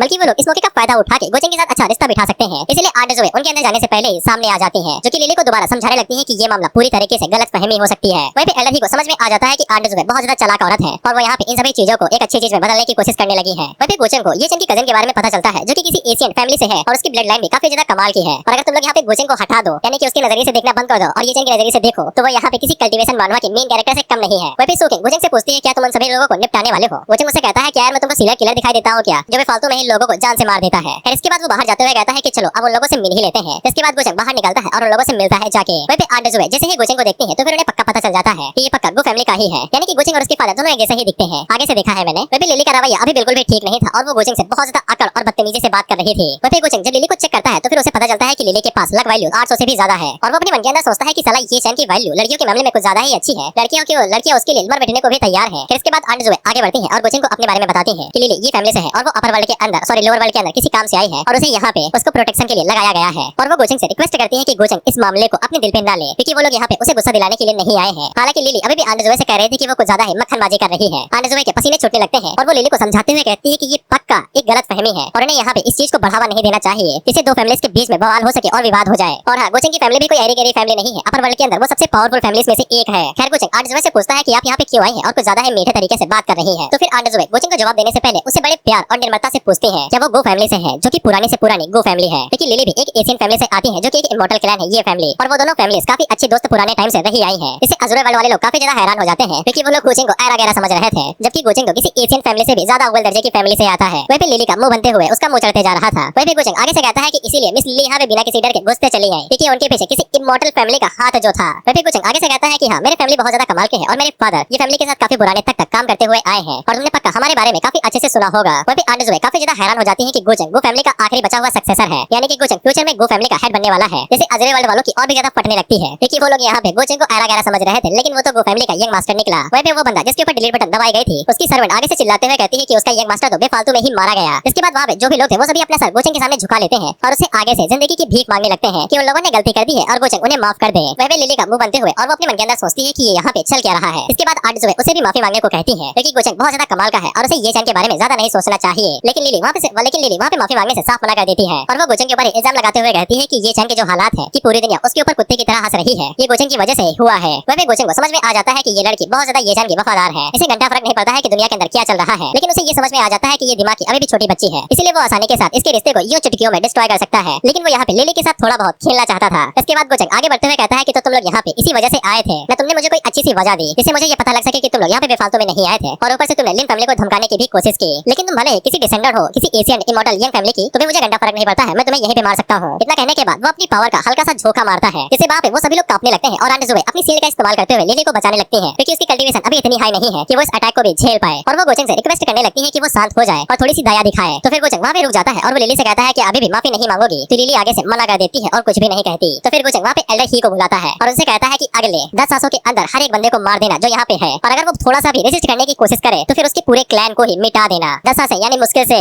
3 से 5 सेकंड। जिसके अगले सीन में हम लोग देखते हैं कि वो सभी लोग लिली से भीख मांगने लगते हैं कि हमारी जिंदगी तुम्हारे ही हाथों में है। वहीं पे लिली गोचेंग से कहती है कि तुम बहुत ज्यादा घटिया हो, लेकिन गोचेंग को इसे घट्टा फर्क नहीं पड़ता है। जिसके बाद उसकी कुर्सी बाहर ही आ जाती है और वो उसके ऊपर बैठ के चाय पीने लगता है। वहीं पे आंट जुए लिली को समझाने की कोशिश करती है कि अगर गोचेंग को ये चन को मारना होता तो उसके लिए कोई बड़ी बात नहीं थी, वो उसे चुटकियों में मसल के रख सकता था। यहाँ से इसमें कोई गलतफहमी हुई है, इसलिए उसको पीछे हट के गोचेंग से माफी मांग लेना चाहिए, क्योंकि वो दोनों ही बड़े क्लैन से आते हैं और उन्हें साथ में रहना चाहिए। लेकिन लिली ऐसा करने के लिए साफ मना कर देती है। वहीं पे गोचेंग एल्डर ही से कहता है कि 10 ब्रेथ खत्म हो गई हैं, इसीलिए जल्दी से एक को खत्म कर दो। जिस पे एल्डर ही अपने हाथ को आगे की तरफ करते हैं और उनके इंगली से एक एनर्जी बीम निकलती है जो कि एक बंदे के सीने के आर पार हो जाती है और वो नीचे गिर के वहीं पे मारा जाता है, जिससे वो सभी लोग बहुत ज्यादा हैरान हो जाते हैं, खास करके तो लिली। वहीं पे एक बंदा तेजी के साथ आगे बढ़ता है जो कि लिली का पैर पकड़ लेता है और उसे गिड़गिड़ाते हुए कहता है कि वो लोग यहाँ पे लिली के लिए आए थे और अगर लिली उनको ऐसे ही छोड़ देगी तो फिर वो सभी लोग यहीं पे मारे जाएंगे। वहीं पे दूसरा बंदा लिली से कहता है कि वो लोग यहाँ पे उसकी मदद करने के लिए आएंगे, लेकिन वो अपने ब्रदर के लिए यहाँ पे उन लोगों को थोड़ी ना सेक्रीफाइस कर देगी, उसे बस कुछ शब्द ही तो कहने हैं। तो फिर लिली को अपने घुटने टेकने ही पड़ते हैं, जिसके बाद वो ना चाहते हुए भी गोचेंग से माफी मांगती है और गोचेंग उसे माफ कर देता है, बड़ा दिल वाला जो है। वहीं पे वो दोनों भी काफी ज्यादा खुश हो जाते हैं और गोचेंग को शुक्रिया कहने लगते हैं। गोचेंग कहता है कि मुझे क्यों शुक्रिया कह रहे हो, तुम्हें तो इस लिली को शुक्रिया कहना चाहिए, उनकी वजह से ही तो तुम लोग जिंदा बच पाए हो। वहीं पे लिली का खून बहुत जोरों से उबल रहा था, लेकिन वो अपने गुस्से को शांत करके कि वो यहाँ पे इंसाफ लेने के लिए आई है। गोचेंग आगे से कहता है कि मैंने तुम्हें कभी छेड़ा, क्या मैंने तुम्हें देख के कभी सीटी मारी जो तुम यहाँ पे इंसाफ लेने के लिए आई हो। जिसपे सिस्टर लिली आगे से बताती है कि वो यहाँ पे ये चैन के लिए इंसाफ लेने के लिए आई है। जिसपे गोचेंग आगे से कहता है कि मैंने कभी उसके साथ कुछ किया ही नहीं है, या फिर तुम्हें ऐसा लगता है कि मुझे दूसरे तरीके से उसे ट्रीट करना चाहिए। मेरे लिए एक चीटी को मसाला कोई भी बड़ा काम नहीं है। जैसे लिली सच में बहुत ज्यादा हैरान हो जाती है कि गोचेंग के लिए सच में ये चैन को मारना कोई कड़ी बात नहीं है और उसे ये चैन के ऊपर शक होने लगता है कि उसी ने कुछ गड़बड़ की होगी। इसके बाद वो शूटिंग की तरफ देखते हुए सोचती है कहीं ये चैन ने इस लड़की की वजह से ये सब कुछ तो नहीं किया जैसा रीमर कहते हैं। इसके बाद वो शूटिंग की बॉडी को देखते हुए कहती है कि इसकी बॉडी भी कमाल की है, खासकर अपर बॉडी जो लिली के पास नहीं है। तुम साइज को नाप सकते हो, other side is Apple and another side is watermelon. खैर उसे बात में लगता है कि ये चैन काफी ज्यादा समझदार और सीधा बंदा है, वो कभी भी इतनी घटिया चीज नहीं करेगा। वहीं पे गोचेंग मजे लेते हुए अपने मन के अंदर सोचता है कि जितना भी तेज चलाना है चला लो, लेकिन कभी भी तुम्हें ये पता नहीं लगेगा कि मैंने उस शोहे को क्यों छोड़ा है। तो फिर लिली वहां के गोचेंग से ये पूछती है कि उसने लैंड ऑफ जाइलाओ को क्यों डिस्ट्रॉय कर दिया, वही जिनयांग के लैंड को। इस पे गोचेंग आगे से कहता है कि मुझे ये तुम्हें बताना पड़ेगा कि मैंने एक छोटी वाले देश को क्यों डिस्ट्रॉय कर दिया, और क्या ये सच में जरूरी है कि मैं तुम्हें बताऊं कि मैंने ये क्यों किया था। इसके बाद वो लिली को घूर के देखता है और उसके घूरने से ही लिली काफी ज्यादा घबरा जाती है, क्योंकि उसके घूरने से ही उसकी पावर रिलीज हो रही थी। और लिली को भी समझ में आ जाता है कि गोचेंग जैसे किसी ताकतवर बंदे के लिए एक छोटे मोटे लैंड को डिस्ट्रॉय कर देना किसी चीटी के घर को डिस्ट्रॉय करने के बराबर ही है। और गोचेंग सच में ये चैन को मारना चाहता तो फिर अभी तक ये चैन जिंदा नहीं होता। और लिली को सच में लगने लगता है कि वो यहाँ पे बेफालतू में आई है और गोचेंग के लिए परेशानी खड़ी कर रही है। वह सिस्टम गोचेंग को बताता है कि उसने लिली के नजरिए को बदल दिया है, इसे ये चैन का लक फिर से डिक्रीज हो गया है। और गोचेंग इसे खुश हो जाता है क्योंकि वो जैसा सोच रहा था उससे और भी कई गुना ज्यादा अच्छा चल रहा है। इसके बाद लिली गोचेंग से सॉरी बोलती है और वहाँ से जाने लगती है। वहीं पे आंट जुए जाते हुए भी गोचेंग से कह के जाती है कि वो दोनों ही एक दूसरे को काफी अच्छे से जानते हैं और उनके कनेक्शन भी काफी ज्यादा अच्छे हैं, और अगर वो यहाँ पे लोअर वर्ल्ड के अंदर मिले हैं तो ये उनकी किस्मत ही होगी, यानी शादी वादी की बात हो रही है। जिसपे गोचेंग साफ इंकार कर देता है ये कहते हुए कि उसे छोटी लड़कियों के अंदर बिल्कुल भी इंटरेस्ट नहीं है, जिससे लिली को बहुत बड़ा झटका लगता है और वो चिल्लाते हुए कहती है कि तुम्हारा क्या मतलब है। वहीं पे गोचेंग ने ये जानबूझ के कहा था क्योंकि उसे अच्छे से पता था कि लिली बहुत ज्यादा गर्व वाली बच्ची है, यानी कि प्राइड। और गोचेंग ने उसके घमंड को ये कहकर तोड़ दिया है कि उसके अंदर लड़कियों वाली कोई क्वालिटी ही नहीं है। सिंपल सी बात है, अगर तुमने पनीर रोल ऑर्डर किया है और उसके अंदर पनीर ही नहीं है तो फिर तुम्हारे पनीर रोल खाने का फायदा ही क्या। फिर हम लोग गोचेंग को देखते हैं जो कि इस बारे में सोच रहा था कि ये चैन पक्का लिली से मिलेगा। इसके बाद वो ये भी सोच रहा था कि पता नहीं सीक्रेट रियलम के अंदर वो कब जाएगा, और उसे बस इसी बात का इंतजार था कि कब वो सीक्रेट रियलम के अंदर जाता है, और उसे पहले से ही पता था कि ये चैन अभी कहाँ पे है। इसके बाद हम लोग ये चैन को देखते हैं जो कि सीक्रेट रियलम के गेट के पास ही पहुंच चुका था। वहीं पे इसका प्लान बिल्कुल सिंपल था कि ये सीक्रेट रियलम के अंदर जाएगा, कोई खतरनाक वेपन ढूंढेगा, जिसके बाद गोचेंग का कत्ल कर देगा। इसके बाद वो सीनियर सिस्टर से पूछता है कि उन्हें इस बारे में क्या लगता है, क्या उनका रिवेंज सच में पूरा हो जाएगा। इस पे सीनियर सिस्टर आगे से मुंह बना के कहती है कि हाँ परफेक्ट प्लान लगता तो है, लेकिन अगर गोचेंग के पास मैप हुआ या फिर कोई दूसरी ट्रिक हुई तो फिर तुम्हारे लग भी सकते हैं। वहीं पे ये चैन को सीनियर सिस्टर के ऊपर धीरे धीरे शक होने लगा था कि ये पार्टी बदल रही है, क्योंकि जब से इन्हें गोचेंग की तरफ से पिल मिली थी तब से इनका रवैया गोचेंग की तरफ बदलता जा रहा था। बल्कि सीनियर सिस्टर ये चैन तक अभी तक पूरी तरीके से वफादार है। साथ ही में सीनियर सिस्टर उसे एक और एडवाइस देती है कि उसे लिली से दूरी बना के रखनी चाहिए, उसके पास भी बहुत ज्यादा पावरफुल बैकग्राउंड है, फाल्स गॉड रियलम तक नहीं पहुंच जाता है तब तक उसे दूरी बना के रखनी चाहिए। हालांकि ये चैन इस एडवाइस को बिल्कुल भी नहीं लेता है और उसे ऐसा लगता है कि सीनियर सिस्टर ये सोच रही है कि वो लिली के साथ मिलकर गोचेंग को हरा सकता है। इसके बाद वो लोग सीक्रेट रियलम के अंदर चले जाते हैं और ये चैन के पास सीक्रेट रियलम की चाबी थी, और वो जैसे ही रियलम के अंदर जाता है तो फिर रियलम का गेट ओपन हो जाता है और वहाँ से एनर्जी निकलती है। इसलिए वहाँ पे आसपास जितने भी मास्टर थे वो सभी भागते हुए सीक्रेट रियलम के अंदर घुस जाते हैं, लेकिन जैसे ही वो सभी अंदर घुसते हैं तो फिर उनकी जो कल्टीवेशन थी उसे डायरेक्ट सप्रेस्ड कर दिया जाता है, यानी कि कम कर दिया जाता है। वहीं पे हम लोग गोचेंग को देखते हैं जो कि सीक्रेट रियलम के पास ही पहुंच चुका था। एल्डर ही उसे बताते हैं कि जिन लोगों की भी स्टेज माइटी पावर फेस से नीचे की है उनकी कल्टीवेशन को घटा दिया जा रहा है। गोचेंग को इस बारे में सबसे पहले से ही पता था, क्योंकि ये रियलम खास तौर पे ये चैन के लिए ही बनाई गई थी, क्योंकि वो अभी तक माइटी पावर फेस तक नहीं पहुंच पाया था। वहीं पे गोचेंग को क्या ही फर्क पड़ता था, उसकी लेवल वो लोग कितना ज्यादा कम कर देंगे। इसके बाद वो सभी लोग नीचे उतर आते हैं और गोचेंग अपने लोगों को लेकर सीक्रेट रियलम के अंदर चला जाता है। इसके बाद अगला सीन डायरेक्ट ये चैन का होता है, जहाँ पे हम देखते हैं कि वो शिकार कर रहा था और उसी टाइम पे उसके पास लिली और उसके बाकी साथी लोग आते हैं। वहीं पे चंद भाई साहब जैसे ही लिली को देखते हैं तो उनकी आंखों के अंदर हम लोग मोहब्बत का कीड़ा देख पाते हैं। वहीं पे आंट जुए जैसे ही ये चैन को देखते हैं तो उसे गाली देने लगती है कि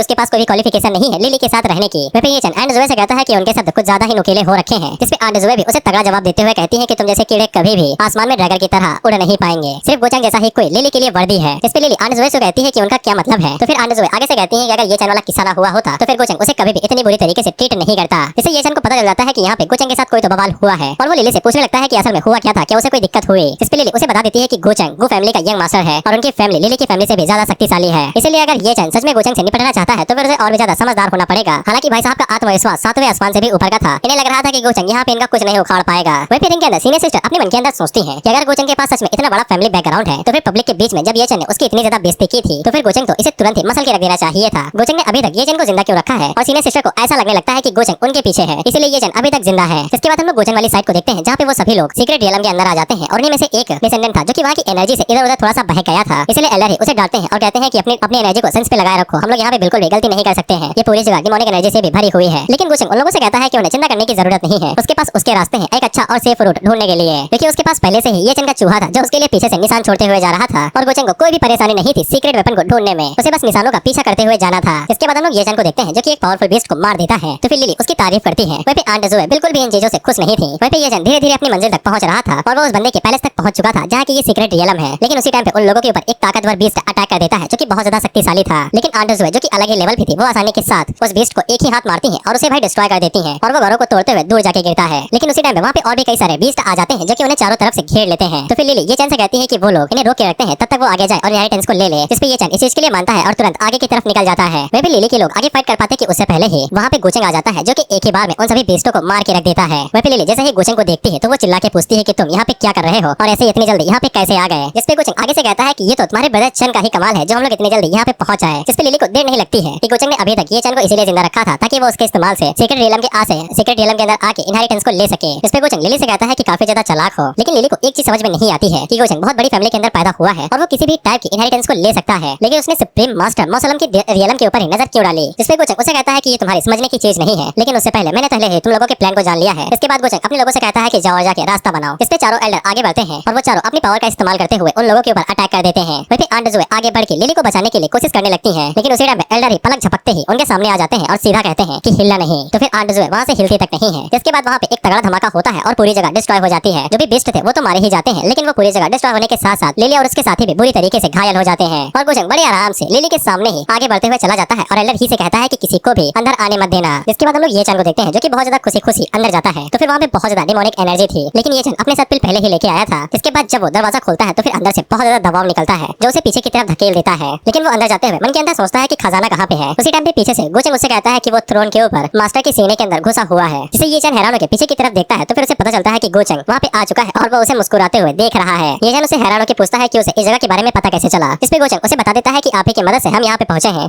अभी आप हमारे लिए खजाना ढूंढने वाला चूहा बने हुए थे तो हमने आपको परेशान नहीं किया। वहीं पे ये चैन को मास्टर के ऊपर शक होने लगता है और वो अपने मन के अंदर सोचता है कि गोचंग को तभी उसकी लोकेशन के बारे में पता चल सकता है जब कोई उसे बताएगा। इसके बाद वो सीनियर सिस्टर के रिंग को निकाल के बाहर फेंक देता है और उनसे कहता है कि एक पिल के चक्कर में उन्होंने अपने स्टूडेंट को ही धोखा दे दिया। वैसे सीनियर सिस्टर का नाम यांजी है। सिस्टर यांजी बाहर निकलती है और वो ये चैन से कहते हैं कि तुमने मुझे सच में बहुत ज्यादा निराश किया है। हम लोग कई सालों से मास्टर और डिसाइपल रहे थे, लेकिन मुझे ये सिला मिला तुम्हें इतना ज्यादा गाइड करने का। लेकिन ये चैन सिस्टर यांजी के ऊपर अभी भी भरोसा नहीं करता है और उनसे कहता है कि वो भी सुकिंग की तरह एक कमीने निकली जो कि गोचंग के साथ जा रही है, जिनको सिर्फ पावर और ताकत से ही फर्क पड़ता है। सिस्टर यांजी बहुत ज्यादा निराश हो जाती है और उन्हें काफी ज्यादा चोट लगती है, इसीलिए वो ये चैन से कहती है कि उन्हें जैसा लगता है उसे लगने दो और मुझे तुम्हें कुछ भी एक्सप्लेन करने की जरूरत नहीं है। अब से हमारा रिश्ता यहीं पे खत्म होता है। वही सिस्टम भी गोचंग को बता देता है कि दोनों का रिश्ता अब यहाँ पे खत्म हो चुका है, इसलिए अब ये चैन का लेग काफी ज्यादा नीचे गिर चुका है, बस 0 पे आने ही वाला था। वही भी गोचंग आगे बढ़ता है और सिस्टर यांजी से कहता है कि वो पहले से काफी ज्यादा इंप्रूव हो गई है। इसमें सिस्टर यांजी गोचंग से कहती है कि ये उसी की मेहरबानी है, नहीं तो उसे काफी ज्यादा टाइम लग जाता अपनी फिजिकल फॉर्म को भी गेन करने में और पता नहीं वो कब तक सोल का हिस्सा बना इधर उधर घुमा करती। वही गोचंग ये चैन का चेहरा देख के कहता है कि ऐसा लगता है कि उसने बहुत बड़ी गलतफहमी पाल ली है। मैंने जिस तरह से यहाँ पे शब्दों का इस्तेमाल किया उसे ऐसा लगता है कि तुमने ही उसकी लोकेशन को लीक किया होगा। इस पे सिस्टर यांजी गोचंग से कहती है कि ये उसकी गलती नहीं है और अपने मन के अंदर सोचते हैं कि गोचंग यहाँ पे उन्हें बचाने की कोशिश कर रहा है और आज तक ये चैन ने भी उसे कभी पूरी तरीके से अपना मास्टर माना ही नहीं था। लेकिन ये चैन आगे से चिल्लाते हुए कहता है कि तुम दोनों ने एक साथ मिलकर मुझे फंसाया है ताकि मैं इस पैलेस का दरवाजा तुम्हारे लिए खोल सकूं। लेकिन गोचंग इन सभी बातों को इग्नोर करते हुए उसको ताना देने लगता है कि उसके पास इतनी कमाल की मास्टर थी, लेकिन इसके बावजूद उसने कभी भी उसकी इज्जत नहीं की बल्कि उसका दिल भी तोड़ दिया। और जब उसको एक इनहेरिटेंस मिल गई और उसको सपोर्ट करने वाला यहाँ पे कोई है तो फिर उसने फैसला किया कि वो अपनी मास्टर को छोड़ देगा। इस पे ये चैन आगे से चिल्लाते हुए कहता है कि तुम दोनों मेरे खिलाफ बहुत ज्यादा साजिश कर रहे हो। इस पे गोचंग आगे से कहता है कि मैंने तुम्हें कितनी बार यहाँ से जाने दिया है, क्या तुम्हें सच में लगता है कि तुम बेवकूफों की तरह एक्टिंग करके इन सभी चीजों के ऊपर पर्दा डाल दोगे। वह भी सिस्टर यांजी उन दोनों से चुप होने को कहती है और वो गोचंग से कहती है कि अब से वो उसे फॉलो करने के लिए मान गई है। इससे ये चैन को काफी ज्यादा गुस्सा आता है और वो अटैक करने के लिए आगे बढ़ रहा था कि उसी टाइम पे गोचंग उसके ऊपर अटैक करता है और वो पीछे की तरफ खिसकते हुए जाके गिरता है और गोचंग उसे कहता है कि काफी ज्यादा परेशानी खड़ी करते हो। इसके बाद गोचंग सिस्टर यांजी से कहता है कि उन्होंने गोचंग को फॉलो करने का फैसला किया है, तो फिर गोचंग बहुत ज्यादा खुश है। इससे सिस्टर यांजी भी काफी ज्यादा खुश हो जाती है। वह भी सिस्टम गोचंग को बताता है क्योंकि सिस्टर यांजी ने पूरे दिल से उसे फॉलो करने का फैसला किया है, तो फिर उसकी डायनेस्टी वैल्यू 2000 पॉइंट से बढ़ा दी जाती है। इसके बाद गोचंग वहाँ पे अपने पास एक जेम स्टोन बाहर निकालता है और सिस्टर यांजी को देते हुए कहता है कि अब से वो इसके अंदर रहेंगी, वो उन्हें कभी भी टूटी हुई रिंग के अंदर रहने नहीं देगा। उसी टाइम पे ये चैन खड़ा हो जाता है जो कि अपनी स्वॉर्ड या फिर सील को बाहर निकालता है, तो फिर उसके अंदर से बहुत ज्यादा एनर्जी रिलीज होती है। वह भी गोचंग सिस्टर यांजी से कहता है कि वो इस सोल नटरिंग जेड के अंदर रहे जेम स्टोन, तब तक वो यहाँ का सब कुछ संभाल लेगा। वह भी सिस्टर यांजी जाने से पहले गोचंग को बता के जाती है कि उसके हाथों के अंदर जो की है वो यहाँ की सभी एरे को कंट्रोल करने में उसकी मदद करेगी। उसके हाथों में कमाल की ताकत है, इसीलिए गोचंग को सावधान रहना चाहिए। वहीं पे हम लोग ये चैन को देखते हैं जो कि अपनी एनर्जी का इस्तेमाल करके वहाँ पे स्पिरिचुअल बॉडी बना लेता है और इसी का इस्तेमाल करते हुए गोचंग के ऊपर अटैक करने के लिए ताकत के साथ आगे बढ़ रहा था। उसी टाइम पे गोचंग अपनी पावर को रिलीज करते हुए कहता है कि यहाँ के ट्रैप्स मेरा एक बाल भी नहीं उखाड़ सकते हैं। जिसके बाद गोचंग भी वहाँ पे अपनी पावर्स को रिलीज करता है और अपनी स्पिरिचुअल बॉडी को बना लेता है जो कि ये चैन की स्पिरिचुअल बॉडी को आसानी के साथ रोक लेती है और उसी टाइम में वो जो अल्टीमेट वेपन था वो भी आगे से हिलने लगता है। ये चैन पूछता है कि उसे क्या हुआ, लेकिन गोचंग उसे कहता है कि मरते हुए आदमी को ज्यादा जानने की जरूरत नहीं है। इसके बाद गोचंग की स्पिरिचुअल बॉडी आगे बढ़ती है और वो अटैक करने ही वाली थी कि उसी टाइम पे ये चैन आगे से अपने मुंह का इस्तेमाल करते हुए कहता है कि वो ऐसा कभी भी नहीं होने देगा और उसकी स्पिरिचुअल बॉडी अपने मुंह से एनर्जी बीम फेंकने वाली थी, लेकिन गोचंग की स्पिरिचुअल बॉडी उसका मुंह पकड़ के उसको बंद कर देती है, जिससे वो एनर्जी बाहर ही नहीं निकलती है और वो पूरी स्पिरिचुअल बॉडी अंदर से ही डिस्ट्रॉय हो जाती है और साथ ही में ये चैन के हाथों में जो की थी वो भी डिस्ट्रॉय हो जाती है। इसके बाद वहाँ पे बूम करके एक तगड़ा धमाका होता है और ये चैन पीछे जाके गिरता है। वहीं पे गोचंग उसकी तरफ आगे बढ़ते हुए कहता है कि अब मेरा खजाना ढूंढने वाले चूहे का काम खत्म हुआ है, तो फिर अब मैं उसे मीठी चीनी दे के मारने वाला हूँ। वहीं पे ये चैन अपने मन के अंदर ये सोच रहा था कि सीक्रेट रियलम के सप्रेशन का गोचंग के ऊपर कोई भी असर क्यों नहीं हो रहा है और वो अपने मन के अंदर सोचता है कि मैं यहीं पे मरने वाला हूँ। जिसके बाद स्पिरिचुअल बॉडी आगे बढ़ती है और ये चैन को मसल के मारने ही वाली थी कि उसी टाइम पे वहाँ पे लिटिल सिस्टर आ जाती है जो कि अपनी शॉट का इस्तेमाल करते हुए स्पिरिचुअल बॉडी के ऊपर अटैक करती है, लेकिन उनकी शॉट का स्पिरिचुअल बॉडी के ऊपर बिल्कुल भी असर नहीं होता है। इसके बाद गोचंग उसे कहता है कि तुम बिल्कुल सही टाइम पे आई हो। वहीं पे स्पिरिचुअल बॉडी ने अब ये चैन को अपनी पकड़ के अंदर कर लिया था और गोचंग सिस्टर लिली से कहता है क्या तुम इसे बचाना चाहती हो। वहीं पे सिस्टर लिली गोचंग से कहती है कि वो ये चैन को जाने दे, वो किसी भी कंडीशन को पूरा करेंगी। गोचंग पूछता है किसी भी कंडीशन को, जिस पे लिली आगे से कहती है कि कुछ भी, लेकिन उसकी वजह भी होनी चाहिए, यानी कि वो चीज सेंसिबल होनी चाहिए। इस पे गोचंग स्पिरिचुअल बॉडी का इस्तेमाल करते हुए कहता है कि तुम यहाँ पे नेगोशिएट करने के हालातों में बिल्कुल भी नहीं हो। वहीं पे स्पिरिचुअल बॉडी धीरे धीरे करके ये चैन को निचोड़ती जाती है, तो फिर उसे दर्द होने लगता है और साथ ही में वो लिली से कहता है कि उसे उसकी कंडीशन के लिए अग्री नहीं करना है, भले ही वो यहाँ पे मारा जाए। गोचंग आगे से कहता है कि मैंने तुम्हें बोलने की इजाजत दी। जिसके बाद स्पिरिचुअल बॉडी उसे और भी जोरों से दबाती है तो उसके मुंह से खून की पिचकारी निकलती है, तो फिर लिली ये चैन का दर्द नहीं देख पाती है और वो किसी भी कंडीशन के लिए मान जाती है। गोचंग उसे कहता है कि जल्दी से सी ऑफ कॉन्सिनेंस को खोलो और मेरे एनस्लेवमेंट सील को एक्सेप्ट करो। सी ऑफ कॉन्सिनेंस यानी कि मन की बुद्धि, स्पिरिचुअल रूट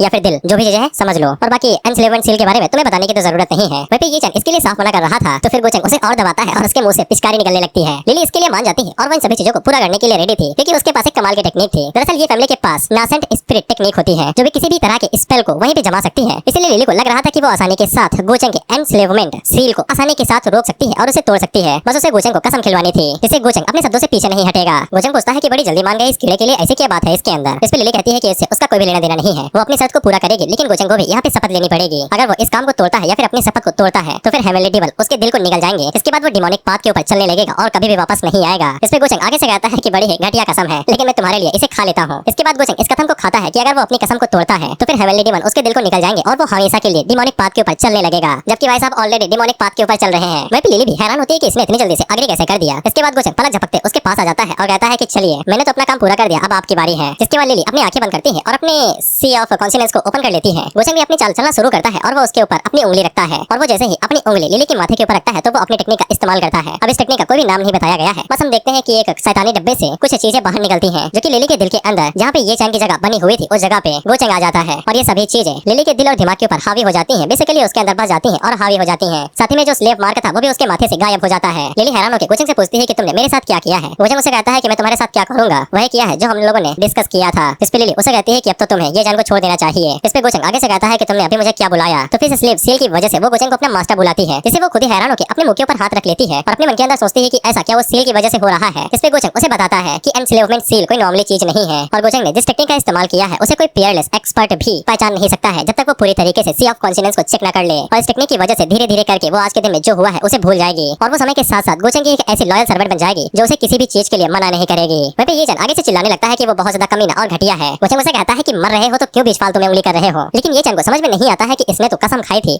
अभी तक इसे कुछ हुआ क्यों नहीं। इसके बाद गोचंग उसे और भी जोरों से दबाने लगता है, तो फिर गोचंग उसे बताता है कि हेवनली डीमन मेरे दिल को निगल जाएंगे और मैं डिमोनिक पाथ के ऊपर हमेशा के लिए चलता रहूंगा। गोचंग उसे बताता है कि मेरे लिए हेवनली डीमन मौसम डोर स्टेप के दरवाजों वाली चीजों की तरह है जो मेरे सामने आके मेरे लिए कुछ चीजें डिलीवर करके जाती हैं, बाकी क्योंकि मैं तो खुद ही एक ऐसा डीमन हूँ जो कि हमेशा के लिए डिमोनिक पाथ के ऊपर चल रहा है। इसे ये चैन की अब फटके 4 होने लगती है और वो लिली से बचाने की भीख मांगने लगता है। उसी टाइम सिस्टम गेचंग को बता देता है कि उसकी लक वैल्यू 0 हो चुकी है, अब वो इसे मार सकता है। तो फिर गोचंग बिल्कुल भी देरी नहीं लगाता है और सुप्रीम बॉडी का इस्तेमाल करके उसे इतनी जोर से निचोड़ता है कि उसकी बॉडी का चूरा बन जाता है और गोचंग वहीं पे मारा जाता है। वहीं पे लिली को ये चैन की मौत से भी दुख नहीं हो रहा था और उसे हल्का सा भी दुख नहीं फील हुआ था, यहाँ तक कि वो गोचंग से भी नफरत नहीं कर पा रही थी। इसके बाद गोचंग को किलिंग चेस्ट मिलता है और गोचंग उसके ऊपर मल्टीप्लायर कार्ड का इस्तेमाल करता है जो कि उसके रिवॉर्ड को और भी ज्यादा बढ़ा देगा। सिस्टम गोचंग के रिवॉर्ड को 5 गुना बढ़ा देता है। उसे 1000 पॉइंट मिलने थे तो फिर 5000 पॉइंट मिलते हैं और 1000 लक पॉइंट मिलते हैं। साथ ही में गोचंग को एक और ब्रोकन वर्ल्ड सीड मिलता है और साथ ही में वॉइड एसेंस। इसके बाद गोचंग वॉइड एसेंस को निकालता है और अपने ऊपर फ्यूज करने लगता है ताकि वो अपनी पावर को बढ़ा सके, ताकि वो अल्टीमेट वेपन डीमन हेलबर्ड का इस्तेमाल कर सकेगा। जिसके बाद वो वॉइड एसेंस को अपने माथे के ऊपर लगाता है और उसे अपने साथ फ्यूज करने लगता है और कुछ ही देर के अंदर वो फ्यूज भी कर लेता है। अब गोचंग के पास वॉइड की भी पावर आ चुकी थी, जिससे उसका ऑफेंस, डिफेंस, स्पीड सब कुछ बढ़ चुका था। वहीं पे लिली दोबारा गोचंग को उसके नाम से बुलाती है तो गोचंग उसे कहता है कि तूने मुझे क्या कहा। तो फिर वो दोबारा सील की वजह से उसे मास्टर कह के बुलाती है। इसके बाद गोचंग उसे कहता है कि यहीं पे बैठी रहो, मैं थोड़ा सा काम करके आता हूँ। और उसके रास्ते के बीच में ये चैन की बॉडी पड़ी हुई थी तो फिर उसे धक्के मार के साइड में फेंक देता है और थ्रोन के ऊपर बैठे हुए मास्टर की तरफ देखते हुए कहता है कि अब असली बिजनेस पे आते हैं, इसके लिए हम लोग नीचे घूम रहे थे। और इसी के साथ ये वीडियो यहीं पे खत्म होती है और इसके आगे के पार्ट्स आएंगे या नहीं आएंगे ये इस वीडियो के व्यूज के ऊपर डिपेंड करता है। और अगर तुम चाहते हो कि इसके पार्ट आए तो फिर तुम लाइक और कमेंट शेयर करके इसकी एंगेजमेंट को बढ़ा सकते हो, जिसकी मदद से यूट्यूब इस वीडियो को ज्यादा रिकमेंड करेगा। मैं ये तुमसे कह नहीं रहा हूँ, करना है तो कर दो,